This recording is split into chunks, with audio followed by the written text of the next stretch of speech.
Introduction: the fire of the biomass, the slave's fever. The confrontation. The three-dimensional control system, the architectural parasite that rules the ashboard, has executed its masterpiece of thermal manipulation upon the human species. The egregore has convinced the biomass that internal fire is the metric of success and the master key to expansion. They have indoctrinated you since the incubator. They order you to have passion, to get enthusiastic about your goals, to burn with ambition, to sweat blood, and to fight with the feverish fervor of a martyr. They tell you that if your heart does not burn for a 3D purpose, you are dead. The lethal operator subjects this romantic garbage to the incisive dissection of thermodynamics. In the strict physics of closed systems, heat is not power. Heat is absolute chaos. It is the erratic, uncontrollable, and destructive agitation of molecules. A biological organism that burns is not forging an empire. It is simply consuming itself. It is using its own cellular battery as firewood to keep a bonfire lit in the system. Passion is the slave's fever. It is a biological disease that generates friction, tactical blindness, and finally, the evaporation of resources before they can crystallize. While you burn with desire, righteous fury, or hysterical enthusiasm, you emit a radioactive thermal signature that alerts every predator in the matrix. Fire does not dominate matter. Fire dilutes your hyperdensity until you turn into useless ashes that the system's wind disperses through the abyss. Heat is a leak. It is the dissipation of the voltage that should be used to warp space-time. To be hot is to be porous, vulnerable, and ultimately manageable by the parasitic egregore. The challenge. The transition toward quantum sovereignty demands the immediate execution of the general blackout. The challenge you face in this treatise is not to light a new flame to fight the darkness, but to drown your own core in liquid nitrogen. You must dare to murder the fever of your biology. Are you prepared for the extreme cold? Are you prepared to submerge your consciousness in the terrifying stillness of extreme cold? This document is the definitive ballistic technology to apply thermal tyranny. You will learn to turn off the furnace of your emotions, extirpating the pathetic need to feel passion for your monopolies. You will discover the psychopathic art.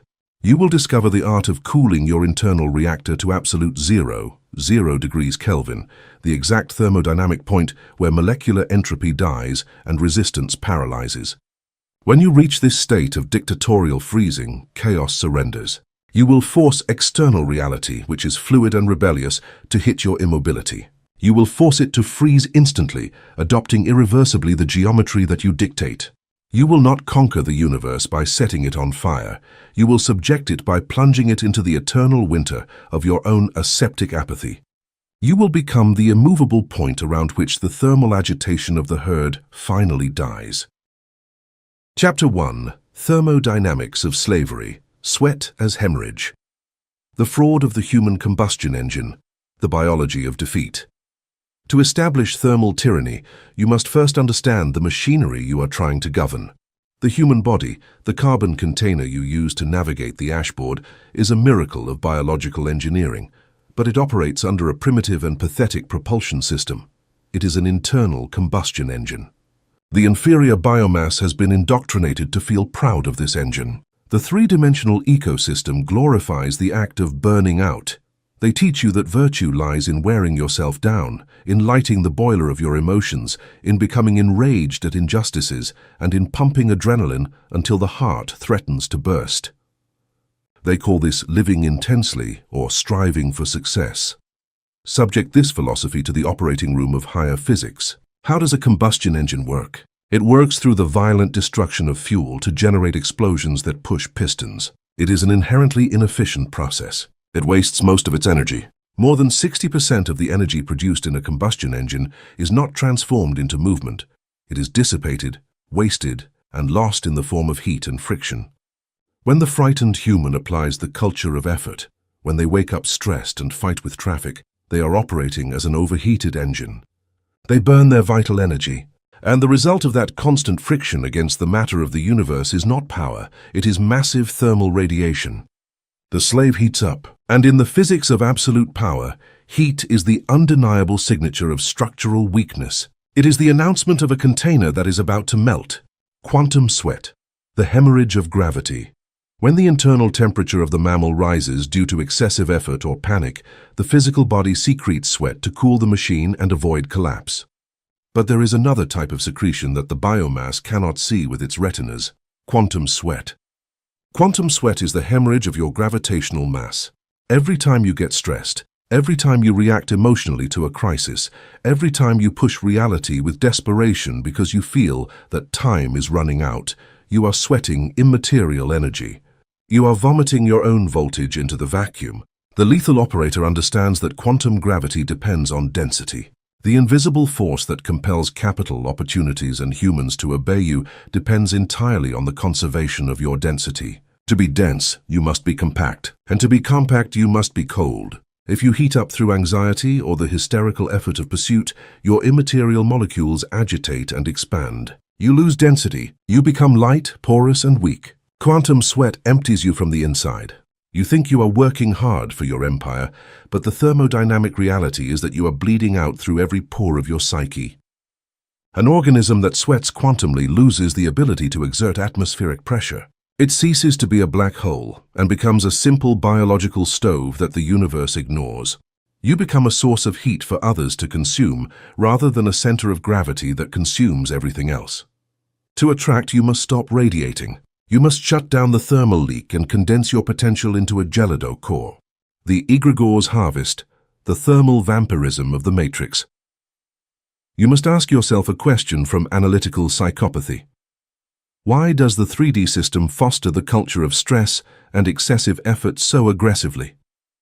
Why are you socially rewarded when you say, "I am very busy and exhausted"? Because the egregore is a thermal vampire. The parasitic matrix has no energy of its own. The ashboard is a dead hologram that requires an external power source to keep its simulation running. And that power source is the heat dissipated by humanity. When a billion slaves wake up terrified of losing their jobs, anxious to earn more money and passionate about useless debates, they generate friction. They generate an astronomical amount of kinetic friction and emotional heat. The egregore collects that radiation. It feeds on quantum sweat. The stress you feel is not a side effect of modern life. It is the industrial extraction process by which the matrix milks you.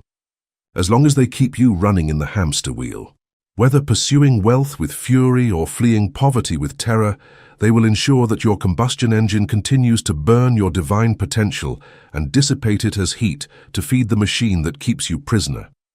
It is the perfect ecosystem. The slave finances his own prison through the effort spent escaping it.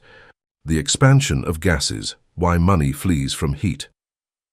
The most devastating consequence of this thermal hemorrhage is observed in your relationship with capital and territory. Apply the ideal gas law to your bank account. In classical thermodynamics, when you apply heat to a body, its particles accelerate, they separate, and the body expands. It seeks to escape the heat.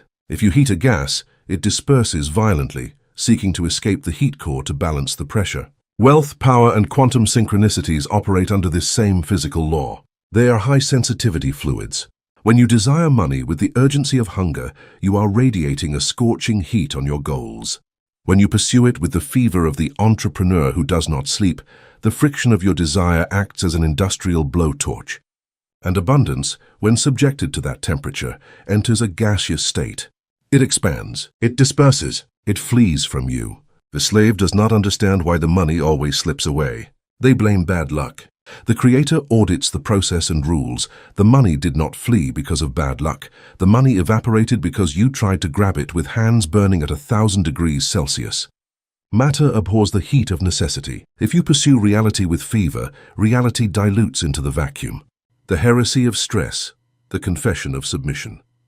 To begin the cryogenization of your core, you must execute a violent mutation in your perception of stress. Inferior psychology treats stress as a natural biological response to a challenge. The lethal operator repudiates stress and classifies it as a tactical heresy. Feel the stress in your body. Feel the tension. Feel the pulse, the racing mind trying to predict the future. What are you really doing when you stress? You are empirically confessing your submission to the environment. Stress is the biological declaration that you consider the obstacle before you, a bill, an enemy, a crisis, to be superior to your capacity. If an asteroid heads toward an ant, the ant panics. If an asteroid hits the sun does not even register the impact. When you stress over a problem of the ashboard, you are stepping down from the throne of singularity and putting yourself at the level of the ant. You are validating the hierarchy of the matrix. You are admitting that 3D mud has the authority to alter your blood pressure. Stress is not responsible concern.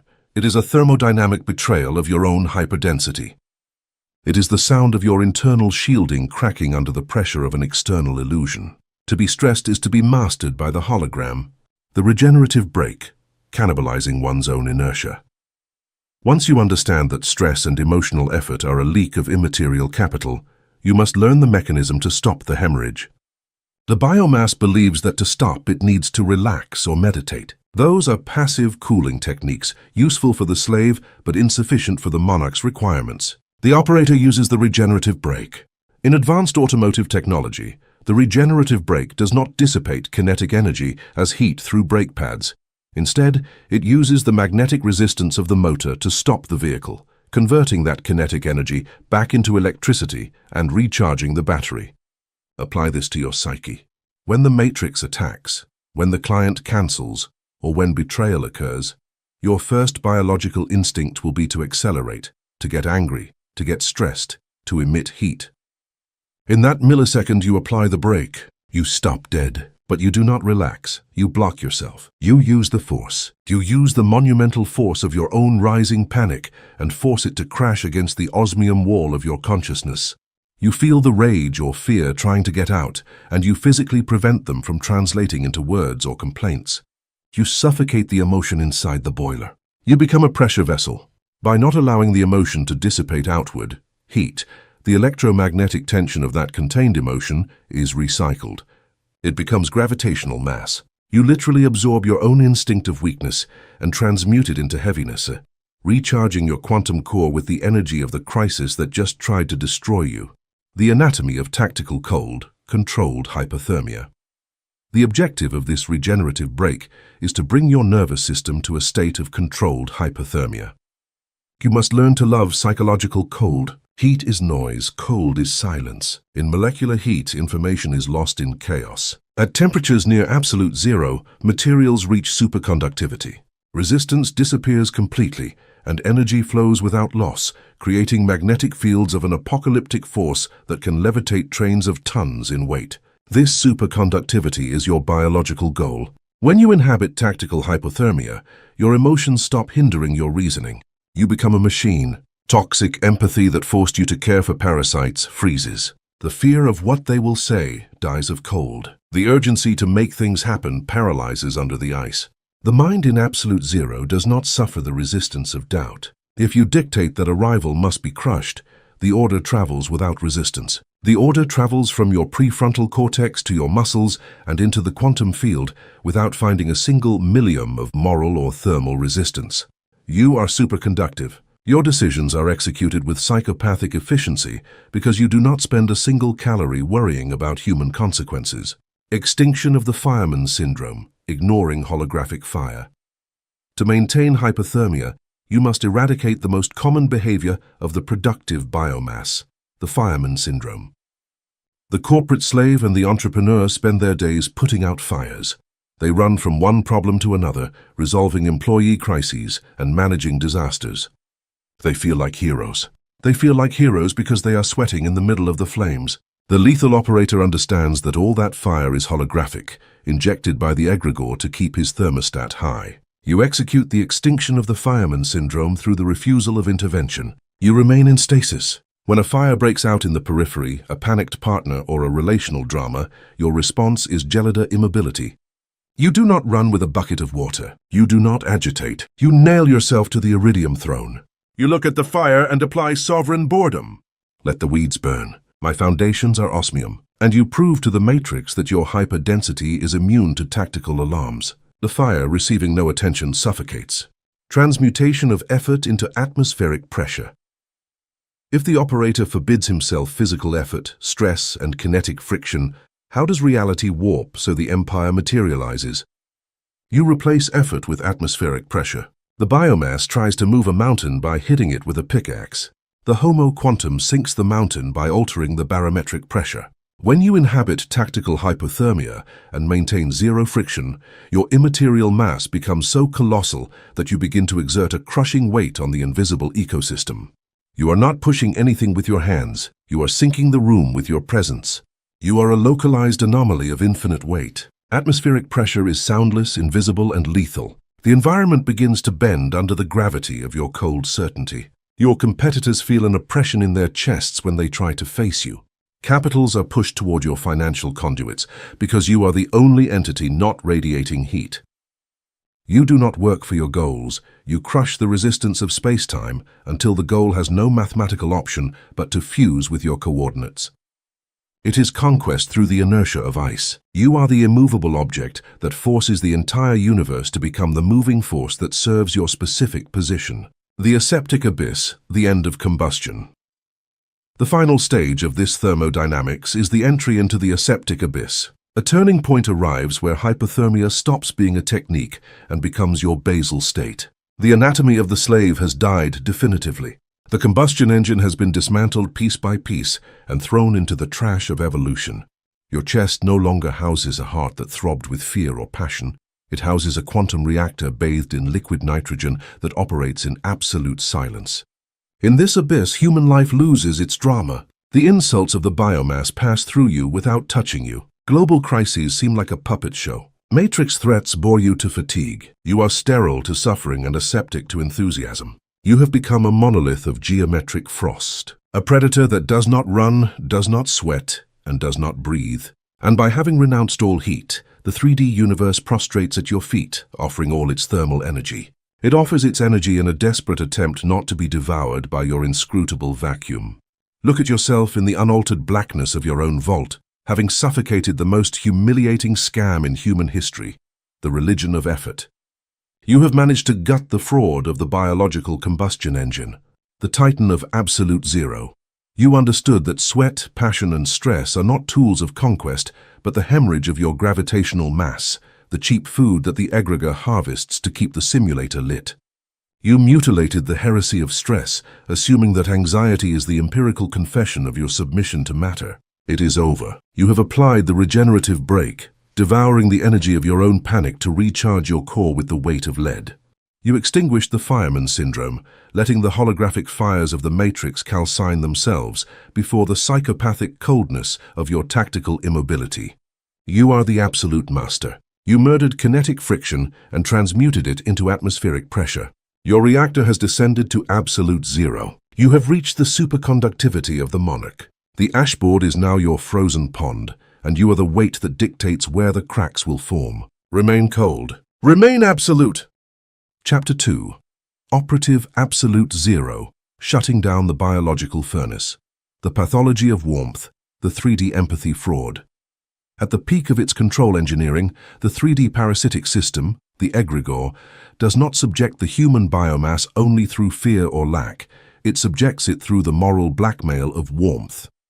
Since the carbon container is thrown onto the ashboard, the ecosystem indoctrinates it with a devastating pathology, the maximum virtue. They teach you that the maximum virtue is to be warm, empathetic, and accessible. They rule that a cold core is the mark of a monster, and that sharing your thermal energy is your cosmic duty. Subject this moral trash to the operating room of particle physics. In thermodynamics, warmth is the result of energy transfer. Warmth results from transfer between bodies until reaching thermal equilibrium. When the matrix demands you be warm, it is not asking you to be ethical. It is ordering you to open your reactor valves so that parasites frozen in their own incompetence can steal your gravitational mass. 3D empathy is an act of thermal immolation. The lethal operator diagnoses human warmth as a structural fraud. It is the survival strategy of weak organisms that, unable to generate their own collapse power, designed a moral religion that forces the strong to heat them. When you yield to empathy, you are injecting your own vital battery fire into an infinite sink of entropy. The anatomy of emotional leakage, the cost of compassion. To execute the blackout of the biological furnace, you must understand the ballistic cost of each warm emotion. The mammal believes that feeling compassion or pity has no physical cost. They think it is just a mental state. Zero-point optics destroys this illusion. Emotion is densely packed kinetic energy in a localized field.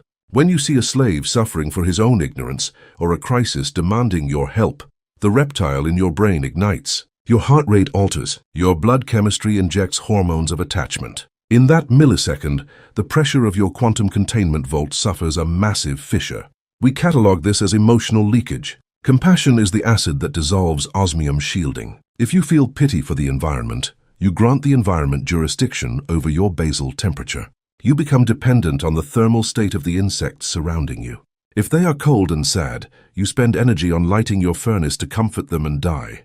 The hyper-dense creator understands that an empire is not forged by sharing heat with mud. It is forged by assuming the dictatorship of one's own temperature. You must extirpate pity from your bloodstream with the cruelty of a psychopathic surgeon. Negating compassion isolates you from the thermal vacuum and protects your integrity. The physics of absolute zero, zero entropy, zero friction.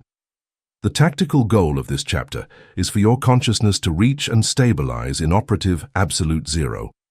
In classical physics, absolute zero, 0 Kelvin, is the lowest theoretically possible temperature. It is the exact point where the thermal movement of atoms stops. At 0 Kelvin, there is no heat, no friction, and no entropy. Matter becomes perfect, ordered, and frightfully static. Apply this thermodynamic state to the psychology of domination. The biological furnace of your mammalian brain is constantly boiling at 37 degrees of emotional temperature. You boil with doubt. You boil with morality. This atomic movement generates internal friction. That is why you get tired. That is why you hesitate before giving a lethal order. When you apply thermal tyranny and descend to operative absolute zero, the entropy of your psyche stops instantly and violently. Erratic thoughts and moral doubts freeze on the spot. They become rigid, inert structures that no longer consume oxygen. Your mind enters a state of stillness that would terrify any matrix psychiatrist. It is a white, gelida, and crystalline abyss. As there is no thermal movement in your emotions, there is no wear. There is no exhaustion from decision fatigue. You become a pure machine, and internal coldness allows you to process data without bias. Tactical superconductivity. Execution without resistance. The most devastating phenomenon of low-temperature physics is not simply freezing, it is the birth of superconductivity. When certain materials are cooled near absolute zero, their electrical resistance drops exactly to zero. In a superconductor, a current can flow in a closed loop eternally, without losing a fraction of energy. This occurs because there is no heat or friction opposing electron movement. That is the biological consecration of the lethal operator. When you reach operative absolute zero, your will becomes a superconductive current. In the state of warm slavery, your decisions had to cross the hot wires of your morality and empathy. The resistance was so high that the order reached the quantum field weak. But in the superconductive state of psychopathic ice, resistance disappears. You emit the iridium mandate. This corporation is mine. This individual is exiled. The order travels to the muscles of your carbon avatar without finding 1 ohm of resistance. Your pulse does not tremble. You do not sweat. You do not question if it is fair or unfair, because justice is a thermal concept invented by the biomass to heat up losers. Tactical superconductivity allows you to execute financial and social maneuvers of a ballistic cruelty so pure that the ecosystem cannot even react. The osmium switch, disconnecting the amygdala. To turn off the biological furnace and force the temperature drop, you must install a manual control mechanism in your brain architecture, the osmium switch. The slave is a victim of his emotions. He feels that sadness or anxiety simply happens to him like weather. The Homo quantum repudiates this victimhood. Emotions are chemical secretions of primitive glands, and you are the master of the hardware. The osmium switch is a clinical dissociation technique taken to a paramilitary extreme. When the environment tries to ignite your furnace, someone insults you or betrays you, the reptile in your head will try to pump hot blood. In that geological millisecond, you grab the control lever and execute the mechanical disconnection. You visualize the main switch of your amygdala and flip it down with a violent, dull thud. You cut the electric flow. You dissociate from the carbon body. You retreat toward the gelida core of your immaterial consciousness. You observe the person or the crisis as if you were watching a documentary about insects through 10-centimeter thick armored glass. It is not that you repress emotion, it is that you cut off the oxygen supply at the source. The light of humanity goes out in your retinas, leaving room for the abyssal abyss of total apathy. The perimeter ice wall, freezing the parasites. As operative absolute zero becomes your basal state, the thermal pressure drop in your core generates a brutal side effect on the physical space around you. You build, by thermodynamic inertia, the perimeter ice wall. The matrix is infested with entities seeking to steal heat from others. They are emotional vampires. They are the chronic complainers and the frauds seeking your empathy to loot your vault. When you were hot, you were a primary target. When you cool to the quantum limit, your electromagnetic field becomes uninhabitable. You do not have to fight parasites. You don't even have to verbally expel them from your ecosystem. The ice wall does the dirty work. When a low-density entity tries to approach you to unload its drama, it hits the barrier of your aseptic lethargy. Finding no comfort, the parasite experiences psychological frostbite.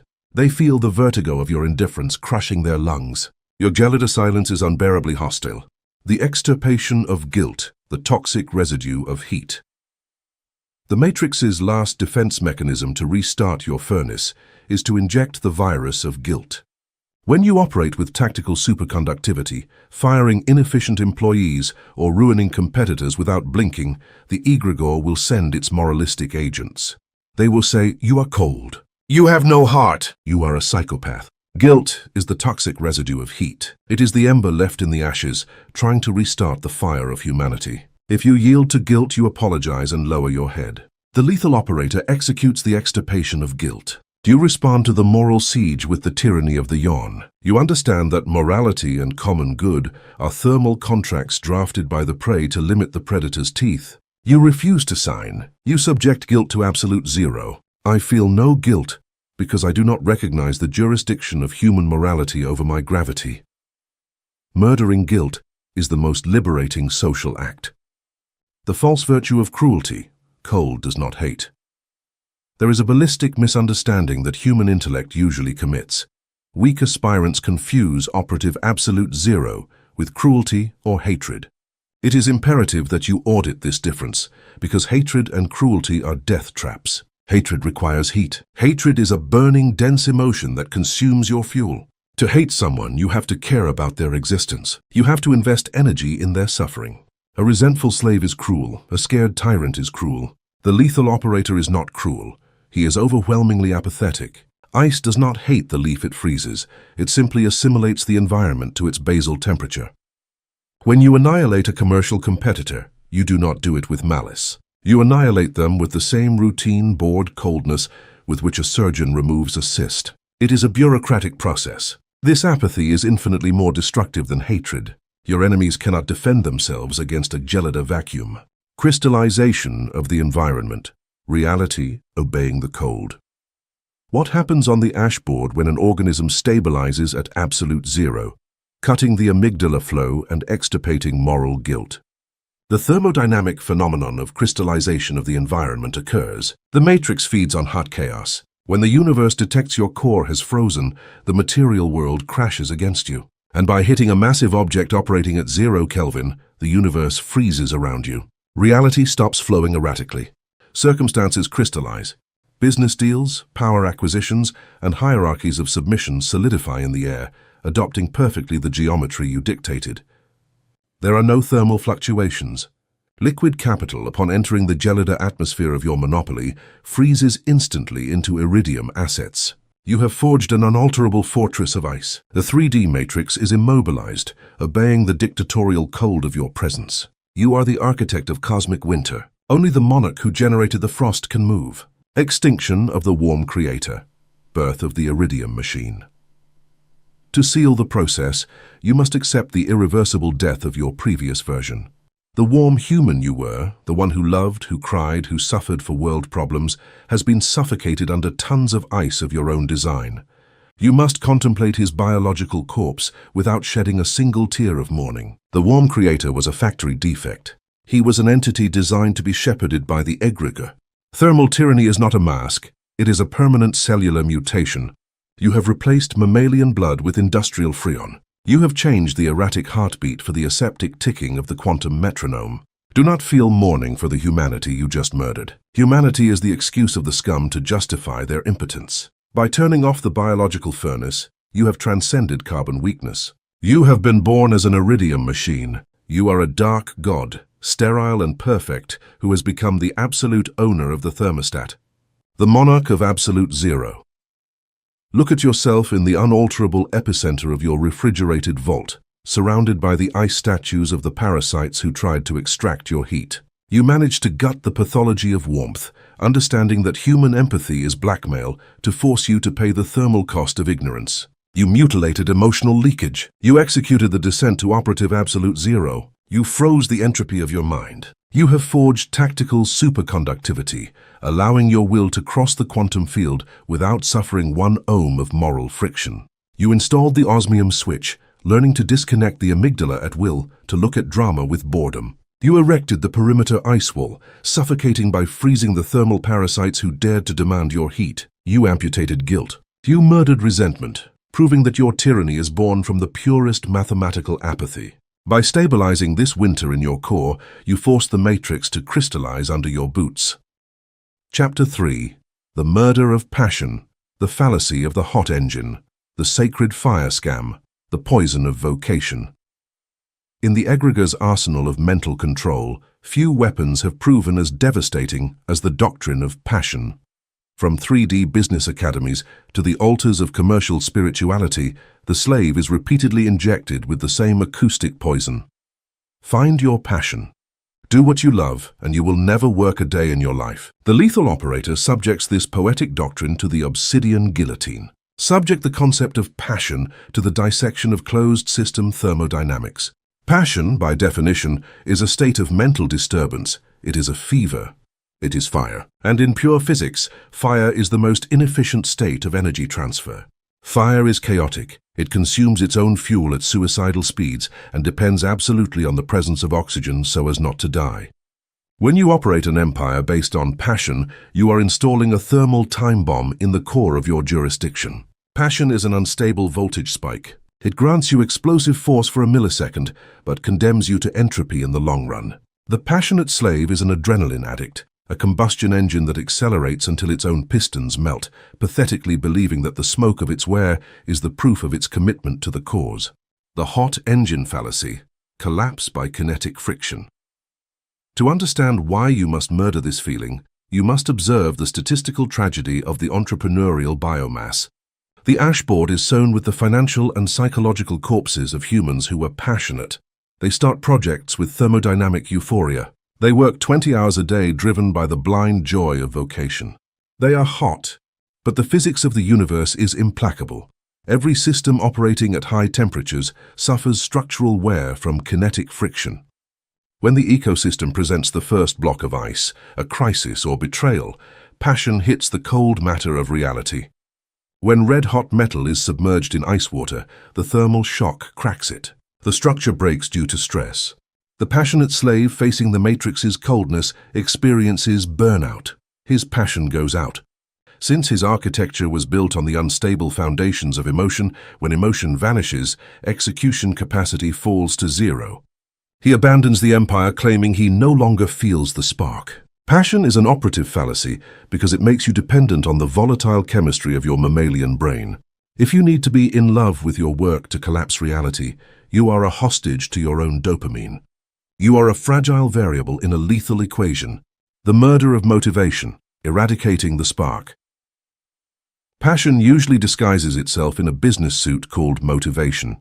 The 3D industry spends billions on seminars designed to motivate the biomass. Motivation is the act of injecting external heat into a cooling engine. The lethal operator decrees the absolute murder of motivation. Do not consume it. Do not seek inspiration. If you wake up and require a heroic speech or to remember your why to execute directives, you are confessing that your core is off and you depend on a kinetic push to move. You are a broken vehicle begging to be towed. Execute the castration of this habit. You must tear out the need to feel like doing things to move forward. The monarch does not evaluate his emotional state before issuing a mandate. The black hole does not need to be motivated to swallow galaxies. It does so by pure and crushing inertial force. When you mutilate motivation, you discover the terrifying power of thermal tyranny, the ability to operate and destroy when you are empty. By separating your execution capacity from your emotional state, you become unbribable. The matrix can no longer stop your expansion by making you sad or stealing your spark, because you have already extinguished that spark voluntarily and replaced it with the traction of a glacier. You are an unstoppable force of cold and heavy mass. Anatomy of the inert creator, the beauty of the machine. By murdering passion, the inferior psychology of the human ego will argue that you are dehumanizing yourself.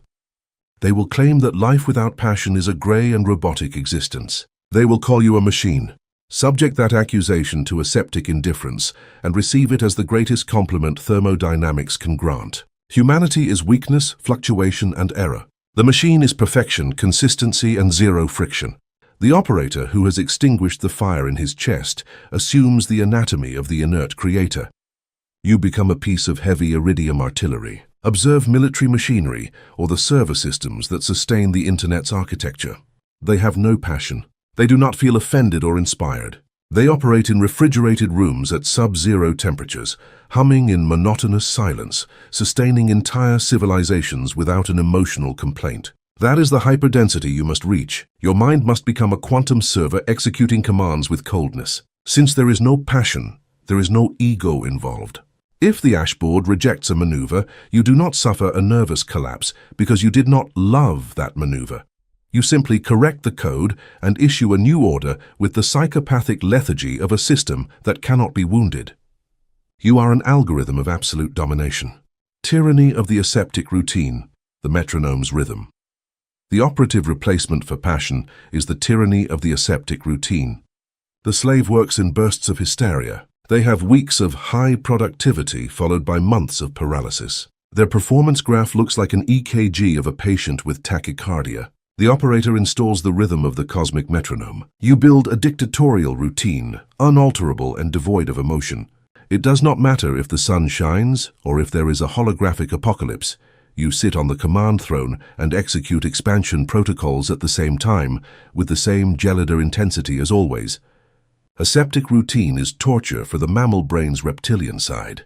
The reptile craves novelty and drama. By forcing your biology to repeat execution mechanically, you suffocate the reptile through dramatic starvation. Cold, deaf, and boring consistency exerts an atmospheric pressure the matrix cannot withstand. Reality breaks before the individual who does not stop to celebrate or mourn results. Your empire is not built on the flames of inspiration. It is sedimented layer by layer in the eternal ice of your unalterable repetition. You become a geological force. Your routine is the law that matter eventually obeys out of sheer exhaustion. You do not wait for the right moment. You impose your cadence until the world matches it. Extirpating the romance of creation. Work as a byproduct. Artists and founders in the inferior ecosystem suffer from a secondary disease, the romance of creation. They fall in love with their companies. They see their products as children. This is the trap of thermal attachment. When you love your work, you transfer your gravitational mass to an inert object of the ashboard. You empty yourself to fill the hologram. When the market criticizes your work, you feel they are stabbing you. Your temperature skyrockets and you burn. The hyperdense creator executes the radical extirpation of romance. Your company is not your child. Your work is not an extension of your spirit. It is a mechanical byproduct. They are the metal shavings that fall to the ground when you are polishing the sword of your consciousness. You apply tactical contempt toward your own creation. You do not love it, you manage it. If the market demands the work be destroyed to assimilate the monopoly, you destroy it without your pulse varying a single heartbeat. By not feeling passion for the 3D result, you keep 100% of your mass in your core. The work obeys you precisely because it knows that, thermodynamically, you do not give a damn about its survival compared to yours. You are the source. The result is merely a disposable shadow of your immaterial intention. The winter of attention, freezing the focus. Passion has another destructive side effect. It scatters attention. Fire illuminates in all directions. A passionate organism usually jumps from project to project, blinded by the enthusiasm of new ideas the matrix injects to dilute its power. It is the chronic entrepreneur syndrome, starting 1,000 fires but forging no sword. The lethal operator instills the winter of attention. When you turn off the stove of passion and lower your thermostat to absolute zero, darkness settles in your mind. In that aseptic darkness, you light a single iridium laser. Your focus becomes gelida and microscopic. Your concentration reaches a state of zero friction. You can fix your consciousness on a single objective and hold that soundless gaze for biological years without getting bored. Cold preserves focus. Frozen attention is the most devastating drilling weapon in the universe. While the biomass runs after market trends, burning with FOMO, you remain anchored in your ice coordinate. You drill the same pit of hyperdensity until the magma of capital fractures and power bursts to the surface. Victory belongs to the one who can sustain sovereign boredom for the longest time. You do not chase the light. You wait in the cold dark for the light to be sucked into your gravitational well of constant focus. Apex predator asymmetry, boredom as an offensive weapon. In biological nature, the apex predator does not attack with passion. A white shark feels no hatred or enthusiasm when it tears its prey. It does so with mechanical coldness, eyes rolled back, executing its instinct's source code without spending a calorie of emotion. You must transmute your behavior toward this asymmetry. Lethal boredom is your supreme offensive weapon. When you enter a high-voltage negotiation, the other party will be hot. They will sweat passion, necessity, and commercial enthusiasm. You enter that same room bathed in liquid nitrogen. You present yourself with the tyranny of the yawn. You respond with a dense apathy. Your lack of passion will destabilize them. The mammalian intellect cannot process an enemy demonstrating neither fear nor desire. They will think, if this individual is so bored by this monumental offer, it must be because he possesses astronomical power. Your boredom generates a vacuum that sucks the room's will. They will end up surrendering to your terms, lowering their defenses, and delivering the capital, simply to try to please the black hole that refuses to heat up with their presence. You have won the war by expropriating the power of disinterest. Your apathy is the shield that makes their emotional attacks slide off uselessly. The death of hustle, failure of noisy effort. Eradicating passion entails the demolition of the Matrix's noisiest subculture, hustle or exhibitionist effort. The passionate slave needs the world to know how hard he works. They post at 5 in the morning to document 18-hour days. This behavior is thermal dissipation by convection. They seek holographic applause. The creator, in a state of operative absolute zero, executes his collapses in a thermal blackout. The empire of osmium is built in the shadows, in the strictest silence, and without emitting a single photon of visible effort. No one should know how hard you work. Your goal must be not to work hard at all, but to operate with zero friction. Your empire must appear as if it arose from nothing, like a glacier emerging from the sea overnight. By hiding the machinery and showing no passion, you deny the matrix the possibility of measuring your limits. You become inscrutable. The biomass will fear and respect you infinitely more if they believe the universe simply obeys you. The suffocation of inspiration, monopoly of inert routine. If you murder motivation and repudiate passion, the agonic reptile will appeal to inspiration. It will argue that great works were born from divine illumination. Apply the obsidian guillotine to the muse's neck. Waiting for inspiration is the posture of the cosmic whore waiting for luck on the ashboard's corner. Inspiration is a thermal myth. If you can only collapse reality when inspired, your empire will be intermittent and fragile. The Homo quantum does not wait for inspiration. He suffocates it. You sit at the command console and execute expansion based exclusively on brute inertia. You impose your will by force of aseptic gravity. You will discover the most terrifying truth. The material universe does not distinguish between an order issued with tears of inspiration and an order issued with the bored yawn of aseptic routine. Matter only reads the mass of the gravitational signature. A pure iridium routine will always weigh more than a second of fire. The cosmic gear, the cessation of suffering. The most glorious biological consequence of murdering passion is the abrupt termination of human suffering. The slave suffers because he cares too much. He burns because he embraces the fire of his own expectations. By becoming passionate about the result, he hands over his central nervous system as a hostage to the 3D matrix. When you turn off the furnace and adopt the anatomy of the iridium machine, suffering becomes thermodynamically impossible. You cannot suffer if there is no heat in your core. You cannot be disappointed if you held no thermal hope. You cannot feel the pain of failure if success is an unavoidable and boring bureaucratic process. By executing operative absolute zero upon your motivations, you free yourself from the roller coaster of the biomass. You are no longer the victim of your own dreams. You are the dark and insensitive mechanism that processes them. You become the central gear of the matrix, and a gear feels no compassion for the metal it crushes. The architect of lethargy. Look at yourself in the soundless vacuum of your own psyche, having extinguished the pathetic fire of human romanticism. You managed to gut the sacred fire scam. You understood that vocation and passion are dopamine injections designed by the egregore, so you burn your cellular battery as an inefficient combustion engine. You mutilated the fallacy of motivation, refusing to depend on the external spark to start your collapse machinery. You executed the tyranny of the aseptic routine. You replaced erratic enthusiasm with the dull, heavy, and dictatorial cadence of the quantum metronome. You eradicated the romance of creation entirely. You assumed that your empire and your works are not your beloved children, but inert byproducts of your gravitational inertia. You manage them without a drop of thermal attachment. You installed the winter of attention, freezing your microscopic focus to pierce 3D reality without distraction. You have murdered the muse. Chapter 4. Financial cryogenics, condensing the capital fluid. The gaseous state of poverty, the thermodynamics of fiat. The 3D control system, the financial egregore that manages the ashboard, has designed the architecture of modern money with a perverse thermodynamic intent. They have convinced the biomass that money is a god to be pursued, but subject capital to zero-point optics. In its natural state, fiat money is not solid, it is a gas. It is a volatile, hot, and highly expansive gas. Inferior biology, by interacting with this gas, commits inertial suicide. The slave feels a feverish desperation to secure capital for survival. As we diagnosed, desperation and desire are massive sources of thermal radiation. What do physics laws dictate when you apply heat to a gas? The particles agitate. Internal pressure increases. The gas enters violent expansion and seeks to escape the heat source. That is the financial biography of the human mammal.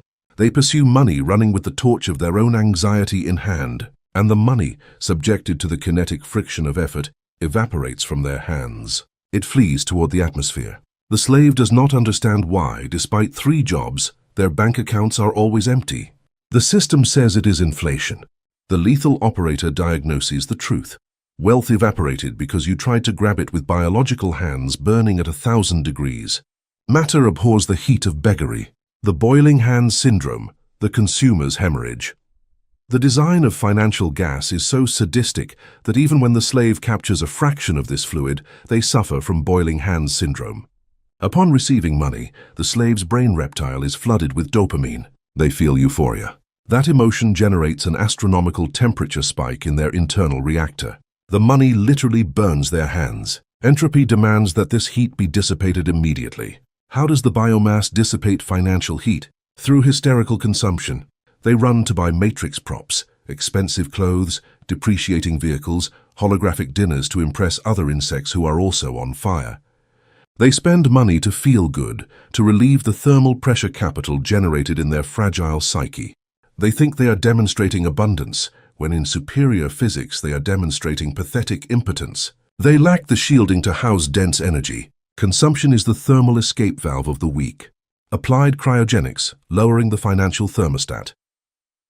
To break financial slavery, the Homo quantum must radically alter the temperature of his electromagnetic field regarding value.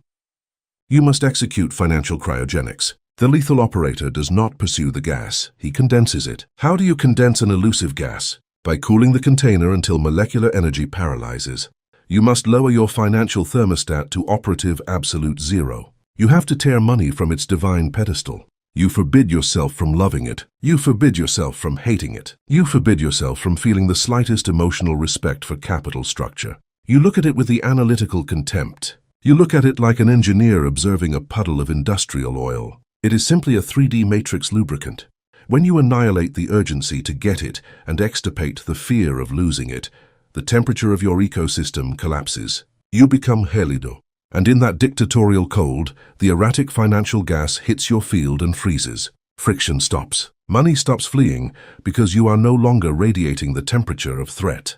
The phase transition occurs. The gas of poverty condenses into the rain of liquid capital. It is a mathematical inevitability. By cooling your core, you create a localized ice age where capital has no choice but to settle. The liquefaction of capital, controlling liquidity. The financial matrix uses the term liquidity without understanding its terrifying thermodynamic accuracy. By cooling your reactor through aseptic indifference, the money that evaporated from the hands of hot slaves begins to precipitate onto your ecosystem as liquid rain. This is the process of capital liquefaction. Money flows toward your coordinates in a constant, cold, and boring way. It crosses the half-open door, because the pressure difference between the hot matrix and your frozen vault creates an irresistible Venturi effect. But the operator does not relax. Liquid can still spill if the container suffers a thermal shock. If you allow a second of euphoria upon seeing liquidity flood your accounts, the liquid will boil again. You execute magnetic paralysis toward your own wealth. You observe millions accumulating and maintain a soundless yawn. You do not raise your lifestyle to impress. You raise your lethargy to master the pressure. The solidification of iridium, forging sub-zero monopolies. The liquid state is not the final destination. To reach absolute invulnerability and become the strange attractor, you must lower the temperature further to force the final phase transition, solidification. Liquid capital must be frozen into pure gravitational mass. What is solid capital on the ashboard? It is monopolies. It is hard assets, market infrastructures, automated extraction systems, and expropriated territory. The lethal operator takes financial fluid and injects it into the molds of his operative architecture. You submerge it in the liquid nitrogen of your long-term vision. You do not invest with the anxiety of a gambler. You deploy capital with the methodical cruelty of a general establishing lead military bases in enemy territory. By freezing money into solid assets, you remove it from the egregor's thermal cycle. The matrix can no longer evaporate your wealth through inflation. You have forged sub-zero iridium blocks that warp space-time. The murder of financial respect, subjugating the price. To ensure the ice in your vaults never melts, you must eradicate the biomass's Pavlovian response to price tags. The slave evaluates the world by what it costs. They are scared of large numbers. They feel reverence for luxury or million-dollar investments. That reverence is hierarchical submission. It is a thermal confession. It is the confession that the number on paper has more density than the entity looking at it. Execute the murder of financial respect. In the mind of the creator, stabilized at 144,000 hertz, the difference between a dollar bill and $10 million is an optical illusion. Both are simply holographic records. You forbid yourself from altering your heart rate before numbers. Whether you sign for a coffee or an unfriendly takeover of a multinational, your thermal signature must be the same. Absolute zero. You do not ask if you can pay it. You apply aseptic indifference and only question if it expands your inertial gravity. The extinction of thermal risk. Corpse immunity. Matrix experts base their science on risk. They say to win fortunes, you must assume risks, enduring stress and fear. Subject risk theory to the higher physics incinerator. Risk is an exclusively thermal concept. It is the fear of combustion. You can only risk something if you are panicked about losing it. If you have a visceral fear of poverty, every investment will be contaminated with the quantum sweat of your terror. You will vibrate in the frequency of loss. The lethal operator is immune to risk because he has executed corpse immunity. You have already accepted the physical and financial disintegration of your avatar. You crossed the portal of poverty in the Black Mirror and realized bankruptcy does not kill you. Therefore, when you move colossal masses of capital, you do it with the dead pulse of an organism with nothing to protect. This gelida audacity makes you invulnerable. The material universe submits to the entity with no fear. The aesthetics of zero friction, repudiating the showcase. Once solid capital has forged your financial black hole, the matrix will try to inject heat through vanity. The system will push you to exhibit success. They will demand you buy status symbols so other insects can validate your hierarchy. Subject exhibitionism to the creator's lethargy. It is a pathetic action. Buying luxury to prove power is the attempt of a low-mass organism to appear dense. When you seek 3D applause, you let photonic light degenerate your capital. The nouveau riche ego is an intolerable voltage leak. The monarch instates zero-friction aesthetics. Your relationship with matter becomes purely utilitarian. If you acquire a high engineering vehicle, you do it to isolate your field from noise, not for admiration. You clothe your avatar with the dark, logoless armor of a predator that repudiates detection. Your wealth must be a nuclear sub under the ice, invisible, indetectable, armed with the capacity to annihilate. The gravitational suction effect, money devouring money. The most terrifying phenomenon of financial cryogenics occurs when the frozen core reaches critical mass. In particle physics, gravity is inherent to mass. When you have accumulated solid capital and murdered urgency, your core becomes a gravitational anomaly. The inertial suction effect is unleashed. It is no longer you who must order capital transfers. The crystallized wealth generates its own orbit. Frozen money acquires such atrocious density that it starts ripping liquid capital from the hands of weak, hot operators. Ecosystem resources are pushed by inertia toward your funnel. It is effortless accumulation. Orphaned capitals, terrified by economic thermal volatility, instinctively seek the refuge of your operative absolute zero. Money seeks cold to avoid evaporation. Money devours money through pure fluid physics. You watch this from your throne, without moving a finger, yawning at the ease of the ashboard. The extinction of the beggar, the cessation of worry. The climax of financial cryogenics is the total eradication of poverty software in your neural pathways. The slave, even when accumulating money, remains a beggar in his mind. They check menu prices and worry about holographic recessions. The lethal operator executes the extinction of the beggar. You cut the cord. You accept as a geological fact that poverty is thermodynamically impossible in your coordinates. Just as a fish does not worry about water, you stop worrying about capital flow. You assimilate it as the natural atmosphere of your sub-base frequency. Money stops being a topic in your internal dialogue. The sepulchral silence you installed over your fears, you now install over your bank accounts. You have frozen the economy. You have liquefied volatility. You have solidified the matrix into iridium ingots under your feet, and you have sat on that glacier to watch the pathetic combustion of the rest of the species. The master of the Ice Age. Look at yourself in the armored epicenter of your own immaterial monopoly, surrounded by the crystalline formations of incalculable, frozen wealth. You managed to suffocate the fiat paper scam. You understood that the slave's anxiety was the heat that evaporated financial gas, pushing abundance into the abyss. You mutilated boiling hand syndrome, refusing to dissipate your mass by burning capital on matrix props. You executed financial cryogenics. You lowered your thermostat to absolute zero, forcing quantum fluids of abundance to hit your lethargy and condense into a rain of constant liquidity. You forged iridium assets. You murdered respect for price and castrated financial risk, assuming the immunity of the corpse that does not fear 3D bankruptcy. You repudiated exhibitionism through zero-friction aesthetics, hiding your empire's tonnage in the darkest of trenches. Your core is so cold that ecosystem money commits suicide in your gravity. Chapter 5. Endothermic warfare, absorbing the enemy's fire, the symmetrical friction trap, the clash of hot engines. In the topography of the ashboard, conflict is the most efficient thermal collection tool of the parasitic system. The egregore, the matrix managing scarcity, needs the biomass to fight. You have been programmed with the instinct for defense of honor, justice, and revenge. You are taught to return the blow with double force. They teach you the doctrine of symmetrical friction, fire against fire. Subject 3D warfare to zero-point optics. When a competitor tries to destroy your monopoly, they are projecting hot kinetic energy toward your coordinates. Their aggression is a flamethrower. If you become indignant and decide to counterattack, you ignite your own fire. What happens in systems physics when two massive fire sources collide?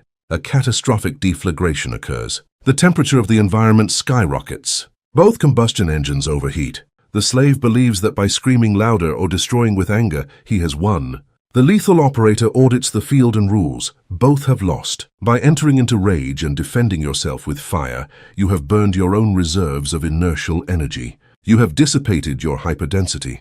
You have abandoned the iridium throne to wallow in the boiling mud of insects. And the egregore, floating above the battlefield, feeds on the residual heat of your indignation. The nature of the endothermic reaction, devouring external kinetics. To maintain the integrity of operative absolute zero against direct aggression, the Homo quantum must alter the chemistry of his response. You must transmute symmetrical war into endothermic warfare. An exothermic reaction releases heat, the slave's attack. An endothermic reaction is the opposite. It absorbs thermal energy. It is a process that absorbs energy from its surroundings to sustain itself, causing the environment's temperature to plummet and freeze. This is the monarch's ultimate ballistic weapon.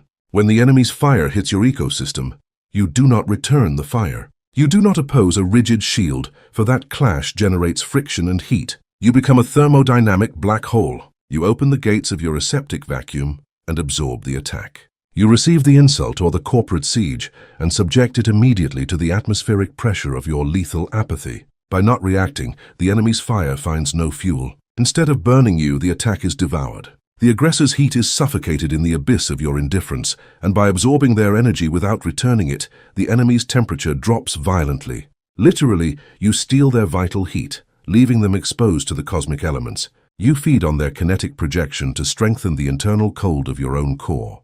Extirpation of 3D honor, the ego as flammable material. The greatest obstacle to executing endothermic warfare is the biological ego. The ego is highly flammable. It is composed of condensed human insecurity sprayed with the fuel of vanity.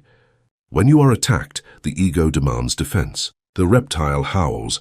You cannot let them disrespect you. You have to show them who is the boss. Honor is a thermal contract invented by slaves to force each other to spend energy on useless jewels. A god has no human honor to defend, because honor implies that the biomass's opinion has structural value. If an insect insults you and you feel offended, you are a slave. You are confessing that the insect's opinion has the power to alter your basal temperature. You are lowering yourself to their hierarchy. The lethal operator executes the extirpation of the ego in combat. You replace honor with geometric arrogance. You understand the attack is just static noise from a frightened mammal. Since you have no ego to ignite, the attack passes through your hologram without touching your osmium core. You do not respond to the aggression, because responding would be to admit the aggressor exists in your same plane of reality. You remain unalterable, observing the flame of their hatred as a mere curiosity of the vacuum. Vacuum defense. Letting the aggressor hit nothingness. To master the physics of endothermic combat, you must master the vacuum defense tactic. Imagine a 3D gladiator charging with all his brute force and fury against a steel wall. The clash is brutal. There is noise and destruction. Now imagine that same gladiator charging, but instead of a wall, he finds the edge of an infinite abyss. He throws the blow with all his kinetic mass, but finds no resistance. He hits the air. The inertia of his own attack, failing to find an object to break against, unbalances him and drags him forward. He plunges over the cliff, shattering against the rocks below by the weight of his own violence. The creator is that abyss. When the market attacks or an adversary tries to destroy you, you withdraw resistance. You apply tactical blindness to the conflict. You become immaterial to the aggression. The enemy expects you to defend yourself with fury. By finding a sepulchral silence, their kinetic energy has nowhere to crash. They fall by their own effort. Thermal fatigue syndrome, suffocating the will to fight. The aggressor's mammalian intellect is designed to operate in feedback loops. They attack, wait for your reaction, and use that reaction to plan their next move. It is a symmetrical dance. When you execute magnetic paralysis and apply absolute zero, you deny the aggressor the chemical feedback their brain desperately needs. This generates thermal fatigue syndrome in the enemy. At first, given your silence, the aggressor will think you are stunned. They will escalate the attack. They will scream louder and be crueler. They will try to force your temperature to rise. You maintain the quantum yawn. You look at them with the dead eyes of an abyssal predator. There is no panic in your pupils, no anger, just a psychopathic and aseptic lethargy. The aggressor's brain cannot process this asymmetry. The lack of response is interpreted as a terrifying cosmic anomaly. They begin to doubt. Paranoia settles in. They burn their energy trying to decipher your inscrutability. Their fire dies. They die of thermal suffocation, paralyzed by the terror instilled by an opponent whom it is impossible to make react. By not granting them the friction of a response, you have turned their own biology against them. Their internal furnace consumes itself in a vacuum where no echo exists to validate their existence. Expropriation of inertia, arming aggression in your favor. Endothermic warfare is not a philosophy of pacifism. Pacifism is the morality of cowards who fear combat. Endothermic warfare is the ultimate expression of ballistic cruelty, because you not only destroy the enemy, but you expropriate their energy to finance your own expansion. We call this the expropriation of inertia. Aggression directed toward you is a massive packet of concentrated energy. When you apply vacuum defense and absorb that heat without burning, that energy does not disappear. It transfers to your reactor. You use the enemy's impulse to accelerate the speed of your own 3D operations. You cannibalize their kinetic project. If a competitor spends millions on a smear campaign, they draw the entire market's attention to your coordinates. By maintaining iridium stasis and not responding, the market perceives the competitor's hysteria and your empire's solidity. The defamation becomes free advertising of your own unshakable hyperdensity. The competitor's clients, disgusted by the erratic heat and sweat of their own provider and fascinated by the magnetic cold you emanate, abandon the aggressor's ship. They are sucked into your sovereign gravity funnel. You destroyed your competitor using their money and their aggression while you remained bored on the throne. Silence as ballistic weaponry, the torture of non-response. For the endothermic suction effect to be lethal, the acoustic tool you must master is ballistic silence. It is not the passive-aggressive silence of the human who doesn't speak because he is offended. That silence is hot. It emits resentment. Ballistic silence is the geological silence of a mountain or a monolith. It is the muteness of an object that does not register the existence of the fly crashing against its rock. When under fire in the Matrix, you forbid yourself from issuing press releases to clarify the situation. You forbid yourself from responding to inflammatory emails. You forbid yourself from explaining anything to parasites. You impose an absolute acoustic quarantine on the crisis. Silence is the most destructive psychological weapon because the human projects his worst fears into the vacuum. If you say nothing, the aggressor fills that silence with their own terrors. They convince themselves you are preparing an apocalyptic counterattack. In their panic to defend against an attack that does not exist, they commit massive errors that fracture their own structure. Your muteness is the anvil upon which the enemy's sanity is shattered by hammers of paranoia. You do not need to speak to win. Your absence of words is a pressure that crushes their internal coherence. False fire baptism, immunity to extortion. Aggressors often use false fire to subject operators, threats of reputational destruction or emotional blackmail. The slave yields out of fear. The hyperdense creator uses this as an endothermic baptism. When threatened with personal apocalypse, you apply the yawn. You look the aggressor in their holographic eyes. Do it. Destroy my reputation. Set fire to the ashboard. My core is anchored at 144,000 hertz. I will survive the fire, walk on the ashes, and rebuild my empire tomorrow morning. You cannot extort me because I have no panic about losing Matrix props. When the aggressor understands you don't care about 3D destruction, their power dies. The Matrix can only control that which fears being destroyed. By demonstrating corpse immunity, the fact that you already operated amnesia and have no attachments, the aggressor's weapon becomes useless. The false fire goes out by pure futility. You are unbribable because you are already detached from the result.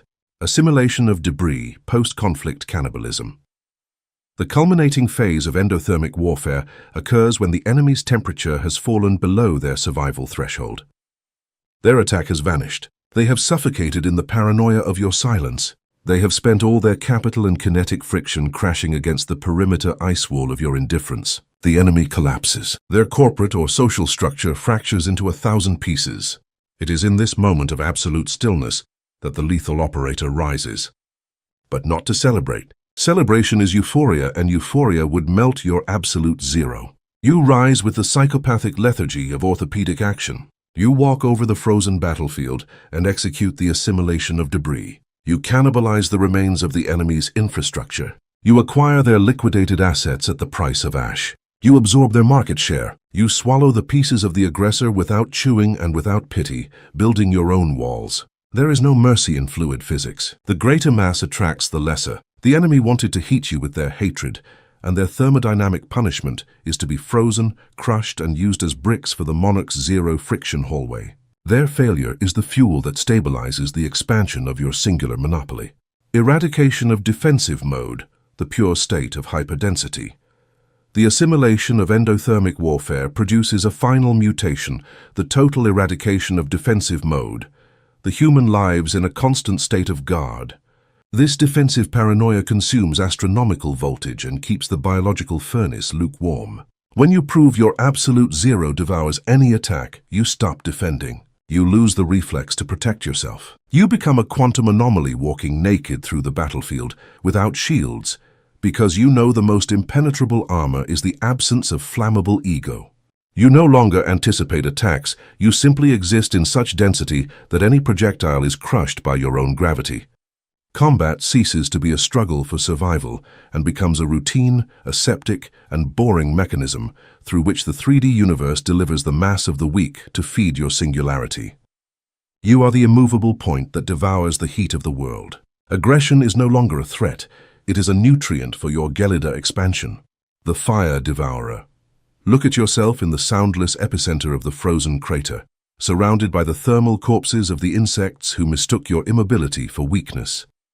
You managed to suffocate the symmetrical friction trap. You understood that returning the blow with hatred was thermodynamic suicide to heat the matrix with your blood. You mutilated human honor, assuming dignity is the cheap fuel of slaves needing validation. You executed vacuum defense. You let enemy flamethrowers hit immaterial nothingness, watching with the quantum yawn as they plunged over the cliff of their own violence. You murdered their will through thermal fatigue syndrome. You were not a peaceful martyr, you were an endothermic black hole.